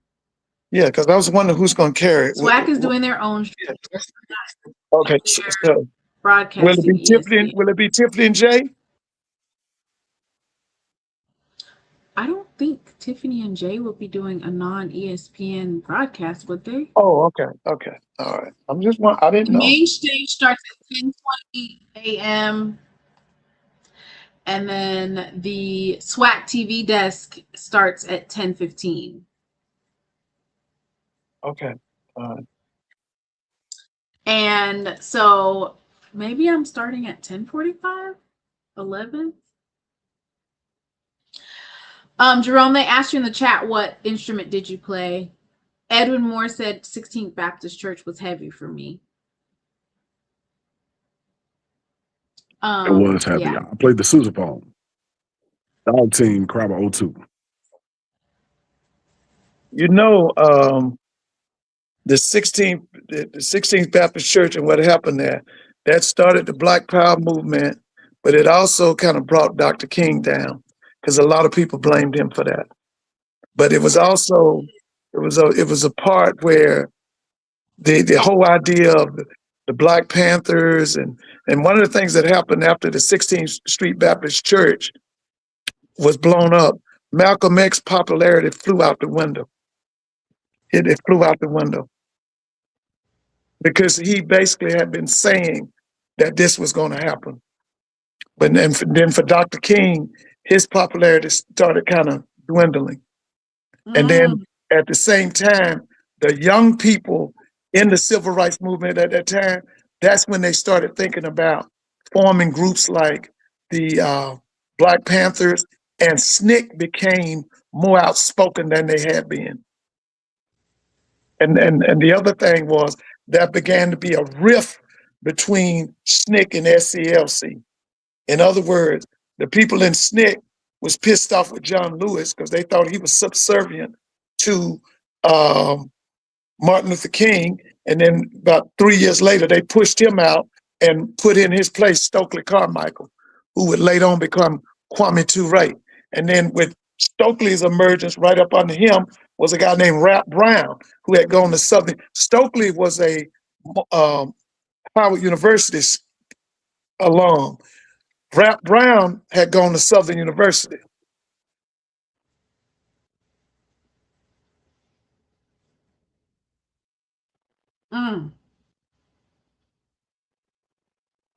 Reflecting on kids losing their life. Seemed like the movement. It seemed like the movement was led by a lot of students, like a lot of Black college students. I made the point the other night. The most vicious battles, civil rights battles, were not in Alabama. They were in Mississippi. And the people that was the civil rights workers in Mississippi, they were college students. They were college students. And they were catching it. Those were the biggest battles of civil rights. Huh? Yeah, I believe the COFO headquarters is right literally around the corner from Jackson State, actually on the same street. Yeah. The Masonic Temple and the baseball stadium. Yeah. I mean, even to this day, they don't. The mainstream media don't want to talk about the Mississippi Freedom Democratic Party because of what them people did. And then the main thing was they sold them people out. The so-called Black niggerati, they sold the MFDP out.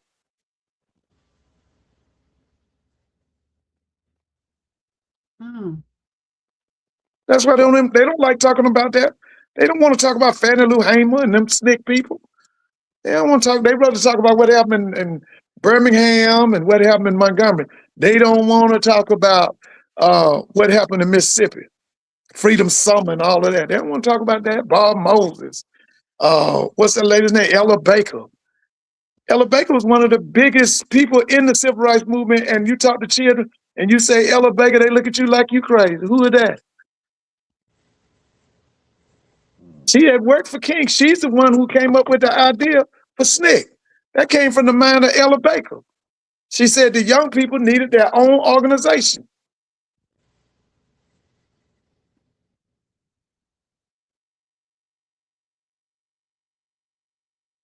And that just kind of goes to show when people were talking about that student athletes or college students shouldn't be involved in,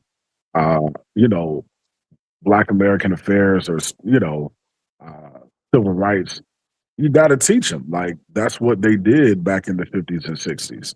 They were the ones spearheading a lot of the movement. Well, I mean, see what, and I got to go after this, y'all. It's 1 o'clock. See what they're trying to say. And because we're not united, we don't have the black press like we used to have. See, this killing of this boy down in Mississippi, right? What's the kid's name? Owen? What's that kid's name? What's the kid's name? Nolan Wells. Know them well. Okay. See, what most black people don't understand, they killing young people all over the country. They got numerous hangings, but we rely on the mainstream media to tell us. Okay. Right. Earlier this year, they killed some kids on the campus. I think they hung a boy on the campus of Delta State University.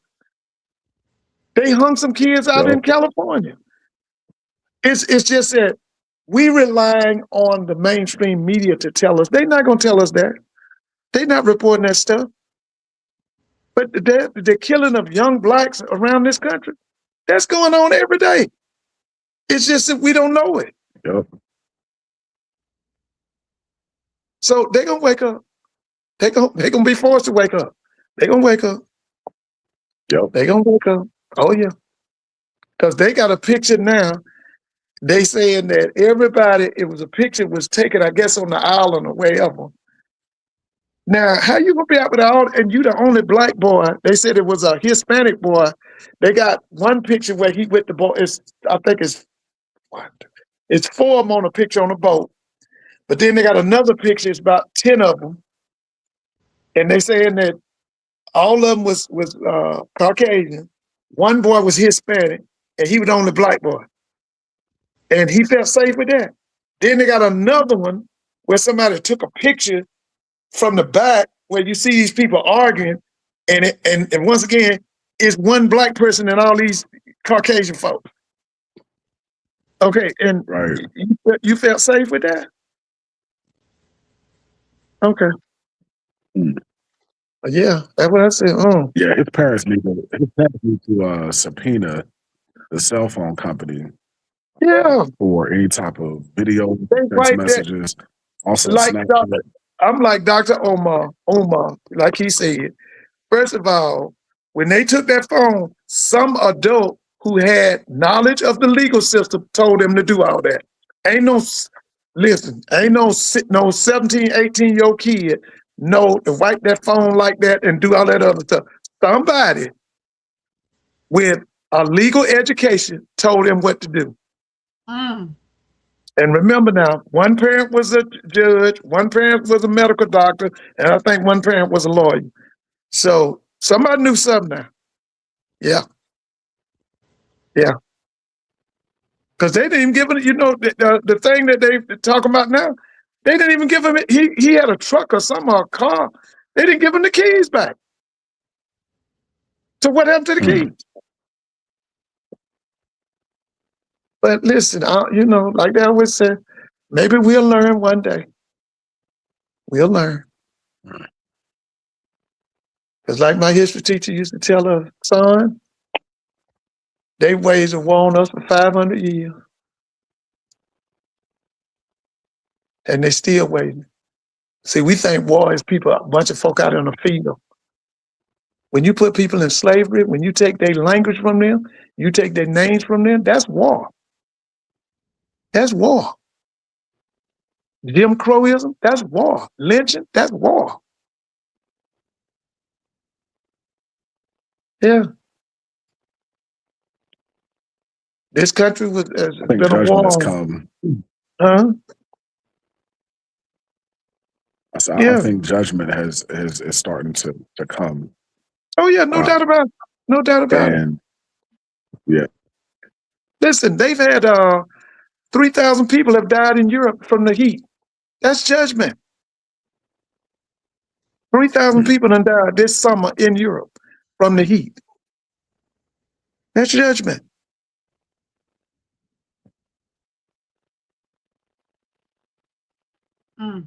Yeah. I ain't gonna hold y'all. Listen, awesome show again tomorrow. Let me give you Yeah, y'all have a great one. So I'll be looking forward to him. So you're gonna do Tuesday, Mr. Mona? Tuesday evening?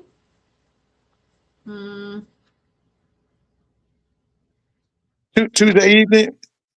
I might. It just depends on, because I have to get up early.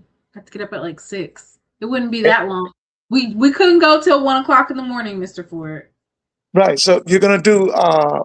So we talking about might be Tuesday evening, but for sure it'll be Wednesday morning, Wednesday evening. Right. Okay. Yeah. Okay. That's all I got for you is Wednesday morning, Wednesday evening for sure. Okay. Tuesday evening is to be decided. Well, listen, I hope you enjoy yourself because I think it's going to be a great time. Oh yeah. Thank you. Yeah. Safe I look travel, forward Simona. to you all the deets, the interviews, the behind the scenes. Make Right. sure that you subscribe to the channel. And of course, as I posted before, if you would like to support me in travel accommodations or to offset those costs, you can send it to the information below that Miss Whitley has graciously shared throughout the live. I thank you guys so much for tuning in. Mr. Ford, it was a great night. I loved your conversation with Jerome. Love chopping, just listening. Oh, always. It's always good to hear from Brooke Brooks. Yes. All right. Yeah, And I will see you guys next week for Okay. SWAC Media Day. All right. Have a good night. All Have a right. good night. All right. I've had some good days. I've had some hills to climb. I'm so glad Mr. Ford didn't ask me to play a song tonight.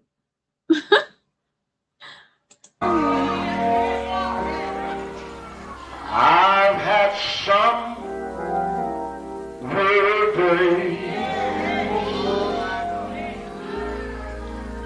and some sleepless nights.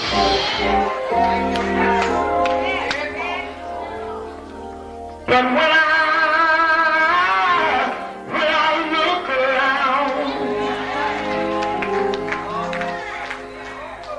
and I think things over, all of my good days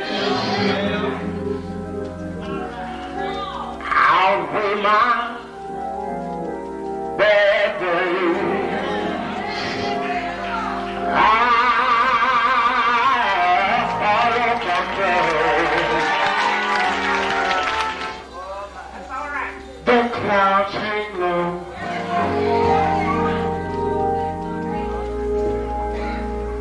I can hardly see the road. I ask the question, Lord. Lord, why so much pain?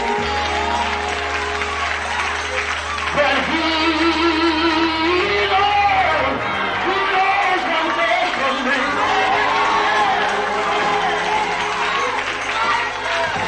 Although my weary eyes, they can't see, so I'll just say, thank you, Lord.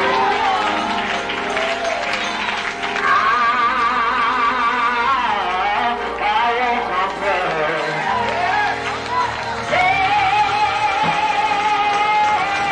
But He is so good to me. He's been good to me. More than this world I could ever be. He's been so good.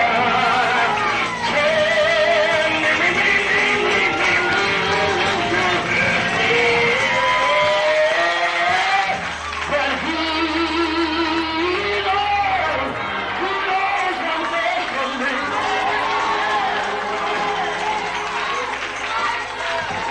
Although my weary eyes, they can't see, so I'll just say,